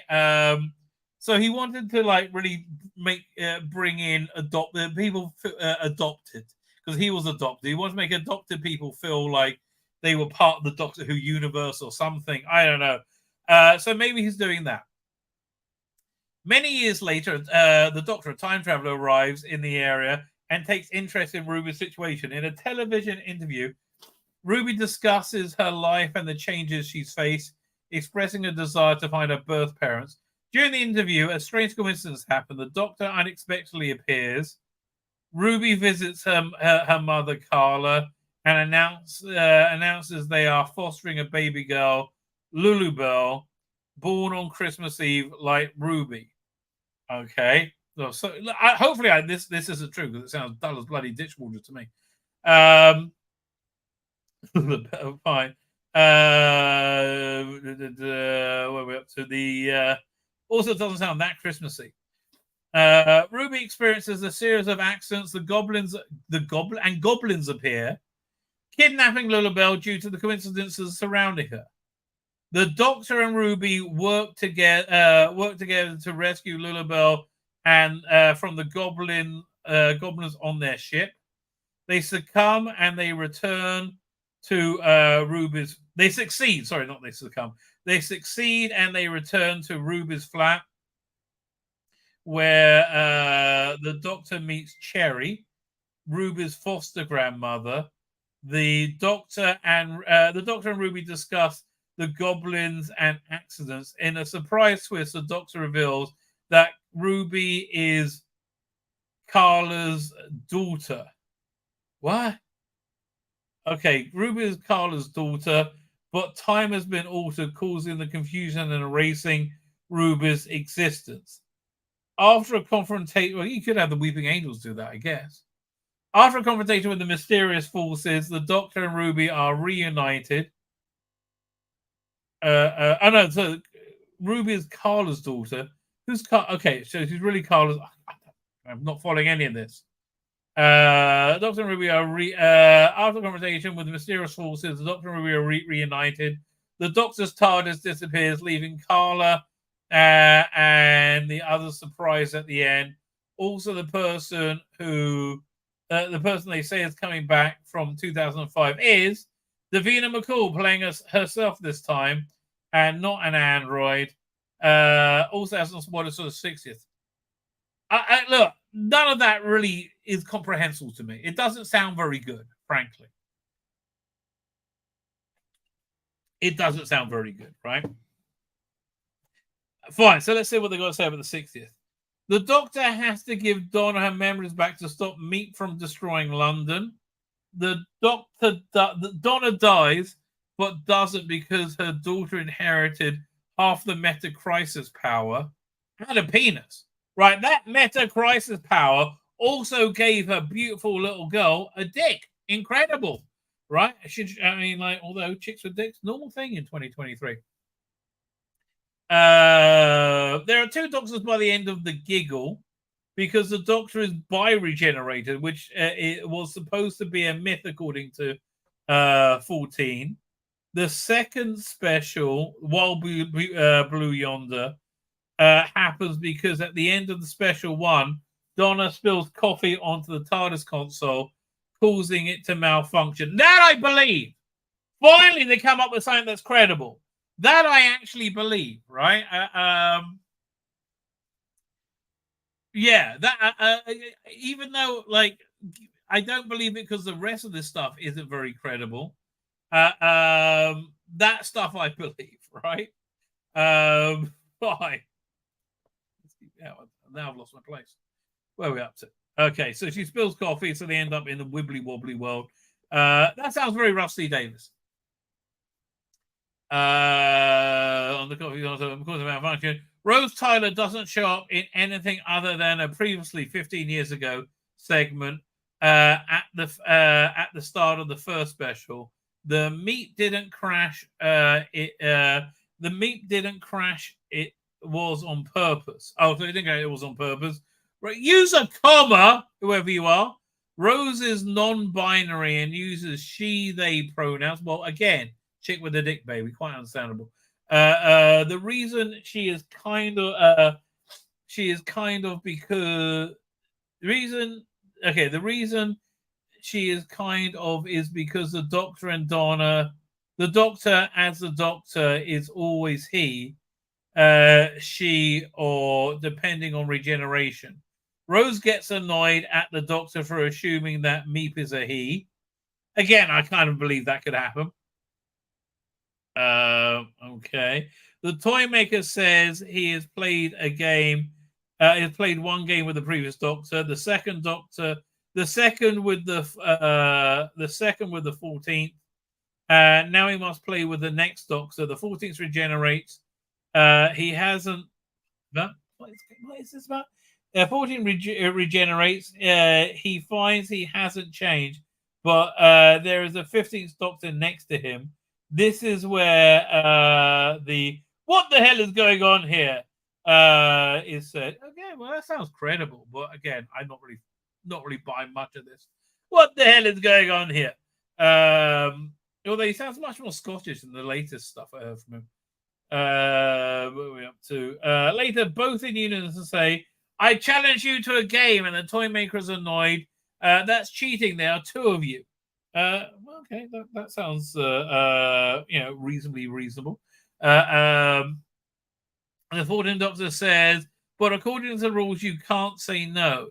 He accepts the challenge. Together, they manage to win the game, and the 14th prize was to banish the toy maker from existence after the.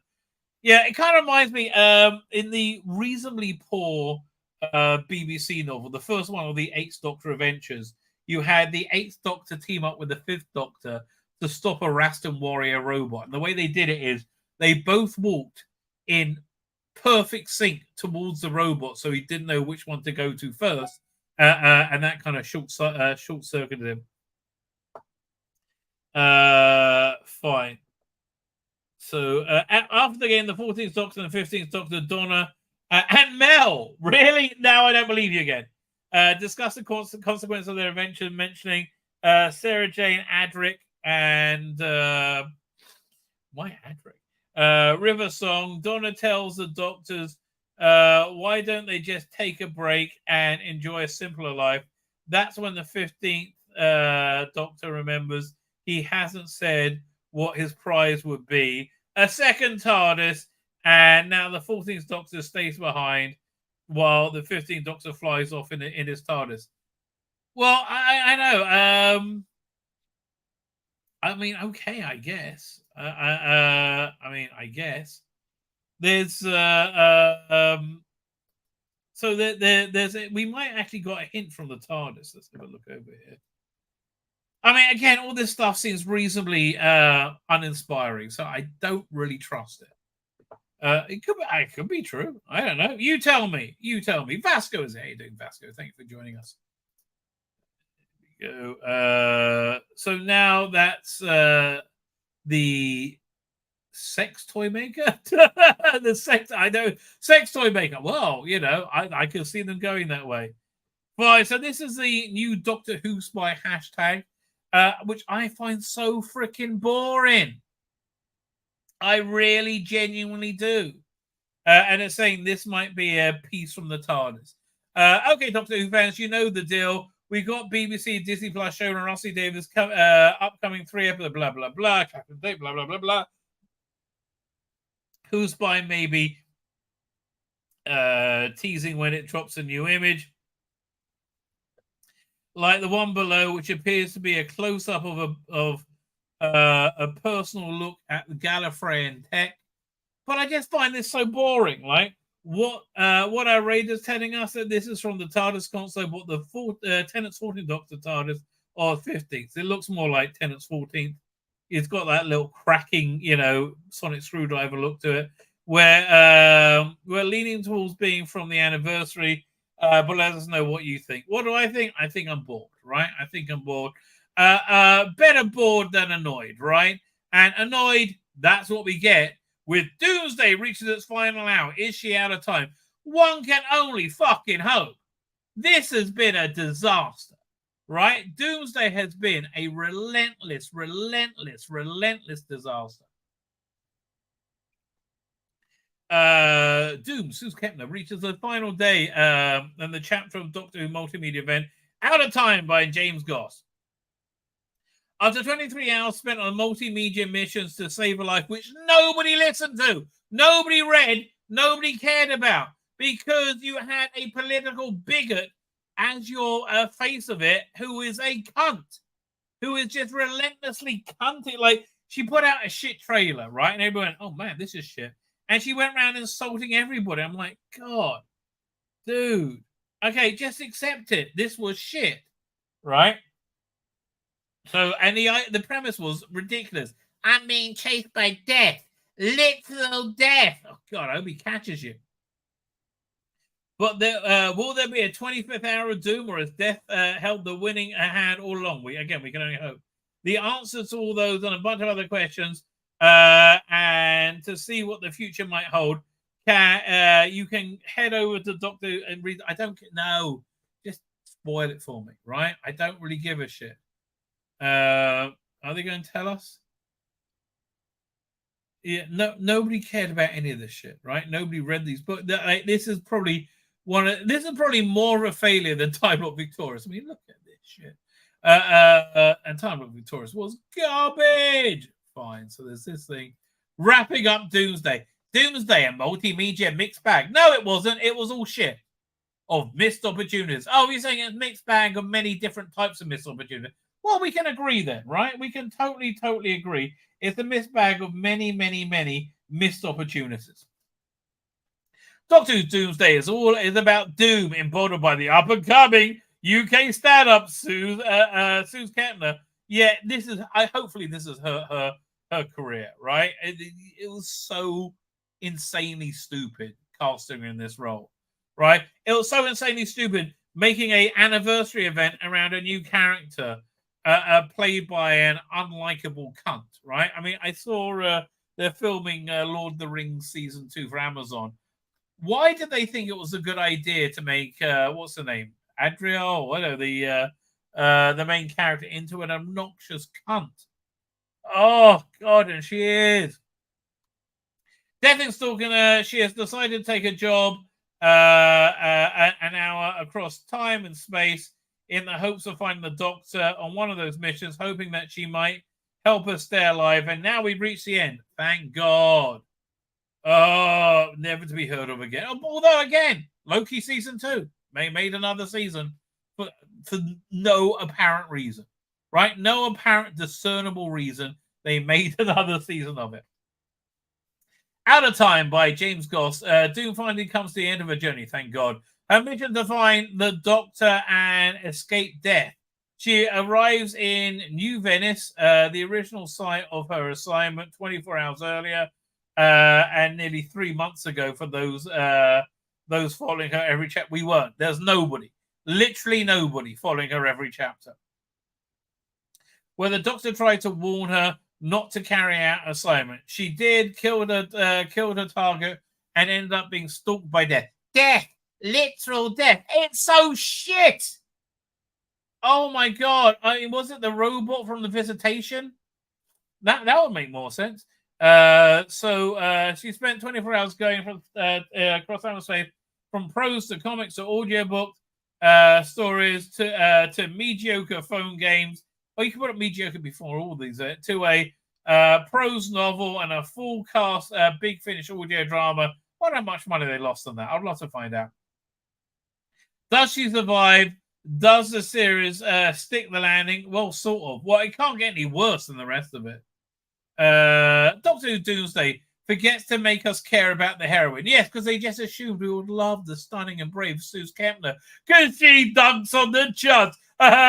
It's so funny. Maybe you fucking morons at BBC, whatever BBC department, BBC Sounds, or whatever idiot department it was. Maybe you want to meet people outside your intensely tiny bubble. Where are we up to? We won't spoil the ending for you. Oh, God, just go and read. No, I'm not going to read it. Quick look, and we'll just go to the end. I can't read through this again. She watched the TARDIS fade away from the jetty, leaving the waters of New Venice to churn against the timbers. She walked down the shore and watched the sunset over the dead world, and she did some thinking. Doom spotted an opportunity. Maybe, Doctor, there's a living to be made with cleaning up your mess. And Doom set up to start a new day. God. She regarded the feather boa the Doctor had given her, and that. Hell, do we even find out what Doctor this is? Oh wow, said Doom. Quite a lesson to Terry reached the office. Gone boring. Don't care. Doctor looked round. Don't care. Which doctor? Give me a description for the Doctor. Doctor looked up, steely gaze. The Doctor turned away. Who is the Doctor? Is it this Doctor? Okay, fine. Finally. Okay, they told us. Don't care. So sadly, she survived. Where are we up to? You did. If you're curious, that's as much curiosity you're going to get out of me. It reveals at last which Doctor originally tried to warn her. First Doctor. You'll just think, oh, of course, it would be this Doctor. It was always him, and brings Doom full circle.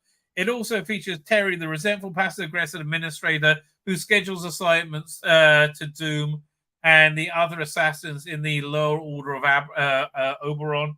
Turns out that Terry is the one truly evil one in the story who set Doom up all along. Don't care. Not the most surprising twist. Yeah, again, who gives a shit?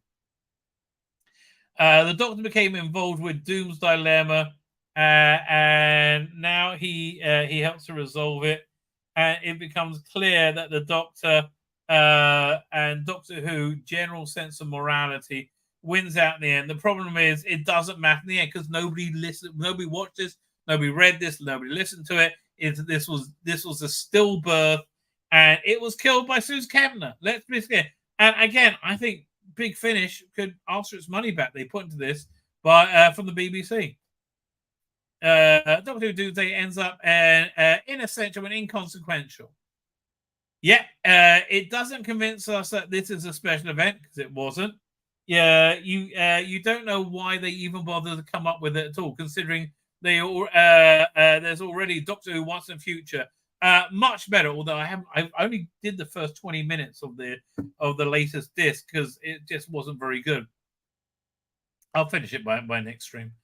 Probably be on Wednesday, right? I'll probably give Tuesday, maybe do Wednesday, maybe we'll do Thursday as well. Once in the future, whose title spells out why the 60th matters in 60th anniversary matters event. Yes, multimedia audio drama crossover from Big Finish to celebrate the series 6th anniversary before the mothership returns in November. Nothing in Doomsday even indicates it's part of the 60th anniversary celebration. Nothing in Doomsday indicates it's anything to do with Doctor Who other than the member berries, right? Which they just seem cosmetically slapped on. The BBC's own podcast spin-off, The Piece of Shit Redacted, at least tells an interesting story. I doubt that.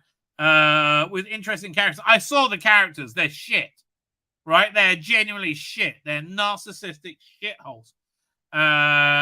Interesting characters celebrates the show's history and fandom while bringing LGBTQ representation that was always part of the show to the surface. It was always part of the show. Then why did he bring it to the surface? It was always there. Man, that is a sentence about having your cake and eating it. Well, Doctor Who was always about LGBTQ representation. Okay, so why do you have to do something about LGBTQ representation? Yes, we have to. Okay. Part of the show service. You come out at the end of Doomsday wondering what was the point of all that. Most people went into it with that, right? Most people went into it with that. Doctor Who's Doomsday completely fails to give us any reason to care about Doom, yes, as a character, despite the heavy listing of the casting of Suze Kempner. No, I think you cast Suze Kempner and all work stopped at that point, right? All caring stopped. Her face and her voice. She's effortlessly funny. No, she's not. I've seen, okay, she can be insulting to anybody not insanely left-wing, right? That's not funny. I understand that you're insanely left-wing and insufferably left-wing. So you think laughing at people maliciously is fun. It's not. It fails to convince us that we should care about what's it? I missed the sentence. She's absolutely fun when you finally hear her perform the role in the audiobook stories and the Big Finish audio. But the writing undercooks her. Okay, maybe because she's just shit, right? It fails to convince us why we should care why Doom, an amoral, remorseless, and glib murder for hire lives or dies. Nobody did.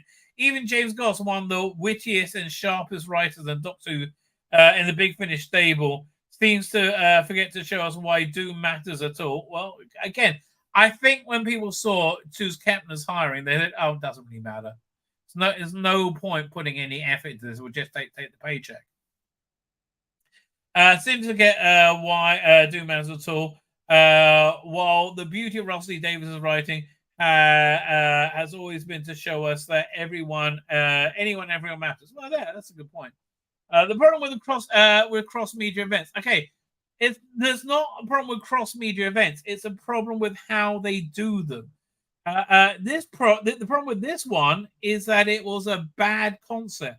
You take something like Shadows of the Empire. Remember, that was like the first one where you had like comic books, novels, toys, right? Did you have an audio? I can't remember. But that was good because you had a good central story, right? This had a shit central story. And the problem with the last one, Time Lord Victorious, was the central story was they gave too much latitude to the licensees. So you had like Jodie Hauser at Titan Comics coming up with the normal crap that like just everything felt like a irrelevant add-on. Doomsday also proves that once again that cross-media events don't work. No, they don't work when they're done badly. It makes a niche spin-off even more niche. Again, if you have something that's compelling, people would do it, right? People will be up for it. At least an audio event like Once in Future is consistently easy to find. You just buy each installment if you're interested. Doctor Who Redacted can be streamed from BBC Sound's website if you've got a head injury. To keep track of Doomsday, the show's official website, to comics, to phone games, to paid audiobook, to paid prose novel, to an expensive audio drama, then back again to a free prose story is confusing at best and tedious at worst. It was tedious. It's practically a part-time job to keep. Again, if there is a buying habit for each of these pieces of media, like for novels, remember when we used to get new novels every month, right? There was a habit of buying them. We get new audios every month. There's a habit to buying them. New comics every month. But we don't get new things every month because the commercial viability of Doctor Who was destroyed essentially by the Jodie Whittaker years. It's practically a part-time to go about. At the end, the story isn't even substantial enough to make it feel worth the effort. No, it wasn't. So how did this work out? Doom has no emotional heart, and none of the different installments of her story really connect with one another. So none of them really matters. It's just as well then that you never bother with Doomsday because it wasn't that bothered either. Sue Kempley deserved better and better writing. I don't think she deserved better, right? I don't think she deserved better. I think it was garbage, baby, right? I think it was genuinely garbage, right? Speaking of garbage, let's see what Sophie Aldrin's been saying, right? Which has not been smart, right? And I like Sophie Aldrin. My son, who's gay and a drag king, came running downstairs and said, "Mum, I'm going to start watching Doctor Who now." Right, then everybody else turned it off at the same time. Right? like how big is the demographic for gay drag queens? There's what, 0.0001% of them in the population. Yeah, you got them. And you expect everybody else to go, "All right, we're fucking on fine with this." Go and tell your kids to cut his cock and balls off. That's going to be fine. Like any other Doctor Who fan, ace actress Sophie Aldrin has got some major theories in mind for the 6th anniversary special. I think Jodie Whittaker's regeneration, I think it was unstable, so I think the Doctor's going to be kind of come in and out, you know. And then Ncuti Gatwa is a great choice of the Doctor. She points to Radio Times, clearly excited about prospect for the rest of us.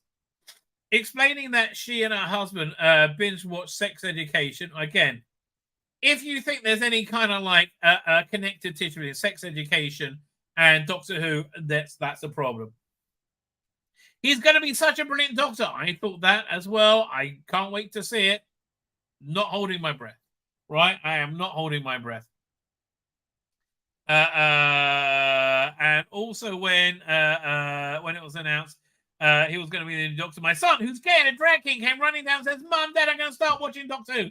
That means everybody else is going to turn it off, mate, because he's not watched it and he's not been fussed. And I just think that's brilliant. All these amazing casting choices that Rusty Davis is making. So I think we're just going to get a whole new generation and a whole new fan base.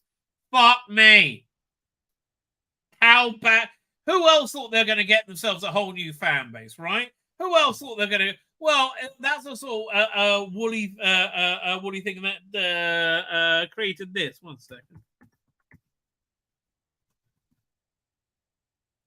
Hang on.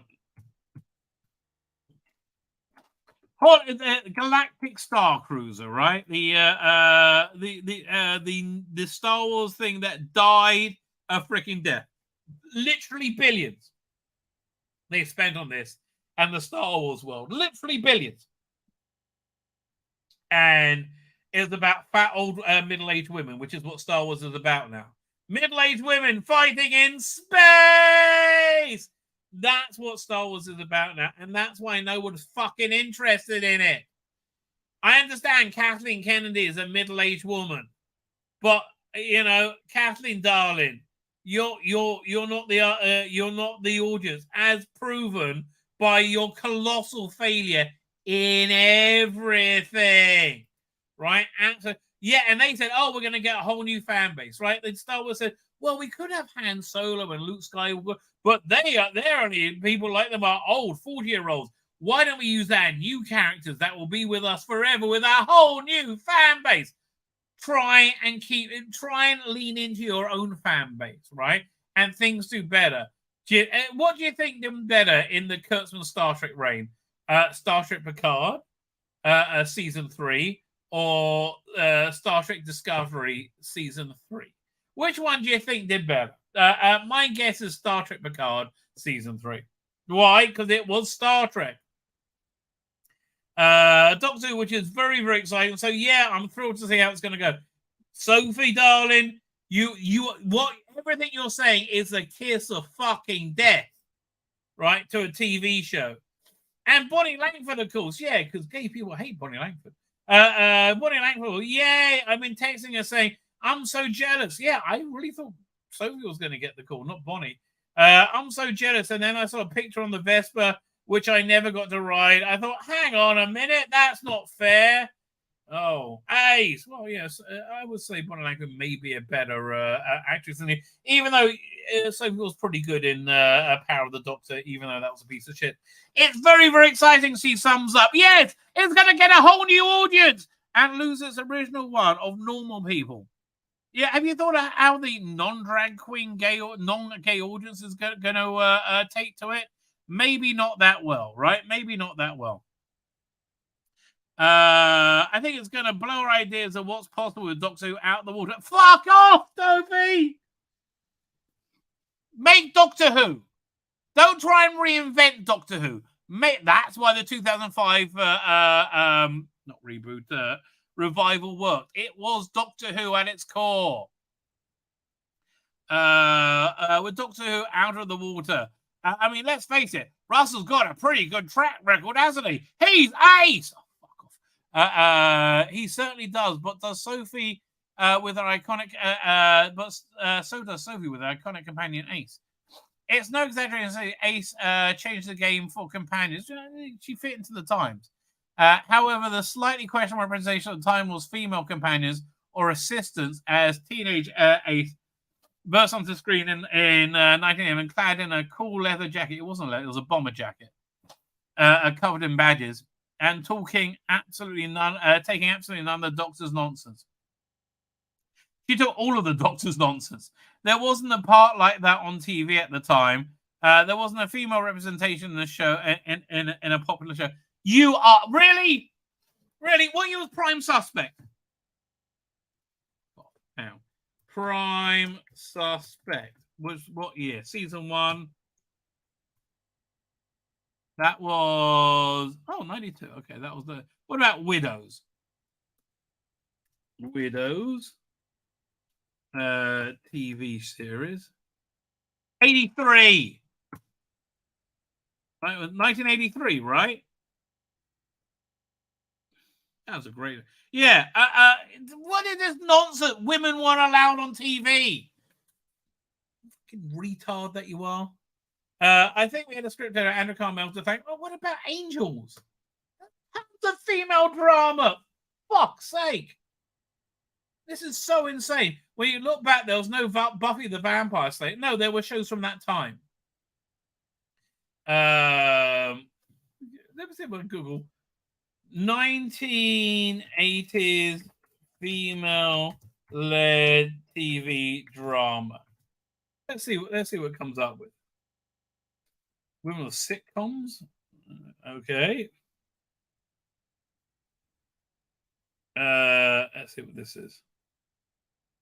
Simpsons, Seinfeld, Star Trek. Well, Star Trek Next Generation had proactive female. Had Lieutenant Yar, Twin Peaks, Cheers, Married with Children, Baywatch.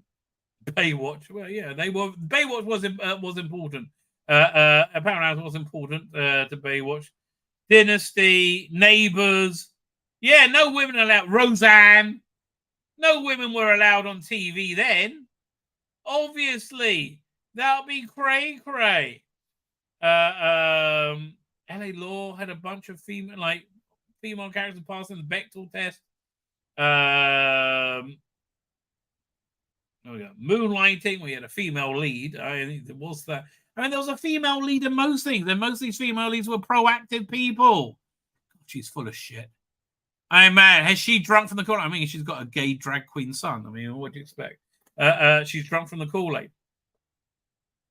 And the writers, obviously, the new writers he was using, because he come from a comic book culture where women were represented weirdly in a more realistic way. Also in spandex. in a kind of funny way. Maybe not visually. Well, you're talking about things like Halo Jones, where they were. She's sort of temperamentally and emotionally. So I think I'm just privileged to play the part. You are, darling. As for her journey to get the part, though, she describes the audition as a bizarre process. How long does this go on for? Oh, I don't think I can do this. You never think it now, but you know the age of cell tapes. People just auditioning. I've never heard a similar story. So I was in the back row chorus of Fiddler on the Roof in Manchester, and Topol, Chaim Topol, who obviously originated the role. He didn't, but he was the most famous person in it. Having a great time, and my agent put me up for 3 episodes of Doctor Who. I've never done TV before. I've never been in a TV studio, and they wanted somebody who looked younger than they were, and who could ride a motorbike. Yeah, she was up for Ray, right? I believe. I went down to London, begrudging the train fare because I was on equity minimum back then, in the back row of the chorus, and I have peak tickets to get back there on the show. I met the director, read a bit from Daisy Bordoff, had a chat, and the director got back and saying, yeah, that was a waste of money, and didn't hear anything until 2 weeks later. Audrey went back to London to meet with producer John Nathan Turner for a 10-minute meeting, probably spending a fortune as well. She was thinking nothing of it other than forking out money for another pricey train ticket. When her agent left notes at the theatre for her to call her, it became clear that she not only got the job. It's like, they told her she was up for the new companion. It was just the most exciting thing. I never had a screen test. I mean, I never been in front of the camera. As I said, so the first time I did that was the first day of filming a Dragonfire. And the next day, John Nathan Turner came down the stairs from the gallery, lit up a cigarette, said, well, darling, we're on if you are. Meaning she would have the part of the companion. So I took that to mean yes. I passed the screen test and got the part of the companion. Okay. Fine. I can't do any more of this. Leave me alone. Let's look at the headlines from Bounding into Comics. I am running out of steam, ladies and gentlemen. Ghostbusters answer the call. Actress Leslie Jones admits to having 3 abortions in her youth, credits Planned Parenthood for saving her life. Did Planned Parenthood do anything other than give abortions? I don't know. Race Swap, The Little Mermaid, Nielsen numbers are far lower than Encanto and Black Panther Wakanda Forever. That's pretty bad because those numbers were freaking disaster, right? New Devil Born Again details revealed the uncovered copyright uncovered copyright registration includes female Urich. Oh, fuck off. Race replaced Kristen McDuffie and John Bernthal's return as a Punisher. This is going to be shit beyond shit, isn't it? Rumor, Amelia Clark Super Skrull gear to lead a group of British superheroes. Yeah, you think, I mean, will there be funding for that even? Soka Season 2 not locked in yet, so that's a good idea. They ended on a cliffhanger. Who gives a shit? Producer James Cameron assures My Adventures with Superman will not throw Batman into the mix next season. Well, wouldn't that be a good idea? Don't people kind of like Batman? Something about Magic the Gathering, don't really care. Robin Hood director melts down over series of negative receptions, claims the show is being review bombed by racists. No, you just made shit! Do you have imposter syndrome, darling? Do you have a bit of imposter syndrome, do you? Yeah, I bet you do. You know why? Because you shouldn't be there. Oh, I made shit. Nobody's nice to me about it. Yes, you made shit. CD Projekt Red partners with anonymous content to develop Cyberpunk 27 live action. Don't care. Alison Bechdel claims feminist Bechdel test was originally a joke. This made that film's taking shortcuts with strong female characters. There aren't any strong female characters in movies. Rumor, Hasbro has chosen not to create Ahsoka toys due to lack of demand. Man, there's no demand for Ahsoka whatsoever, right? I can't imagine. Mark Ruffalo is a moron. Fine. That's it. I'm wrapping up, ladies and gentlemen. I am cream crackered, ladies. Absolutely. Cream crackered. Ready for bed. Ready to curl up with my cocoa. Problem being said, what is true? I know what's true. There was a toothpaste called Top Hole. Really? I did not know that. Monk of Magnesia is here. Well, there you go. I saw Top Hole in Fiddle on the Roof. I saw Top Hole more than once in Fiddle on the Roof. Love a bit of Top Hole. Especially in Fiddle on the Roof. Although I like Top Hole when he's in what's that James Bond movie? Fiore's Only? No. Hang on. Let me just look it up. Let me just look this up. Oh. Topo Bond. Fiore's Only. Look at that. I got it right. He was good in that. He was good in that. Anyway, I digress. With that, ladies and gentlemen, I'm going to wrap up. I'll probably be back on Wednesday. Maybe tomorrow. I don't know. Probably be back on Wednesday. More news from the front lines of the war of good versus evil in the Holy Land. Thank you for joining me tonight. New content on the channel tomorrow, hopefully. Who knows or dares to dream? Gonna hit the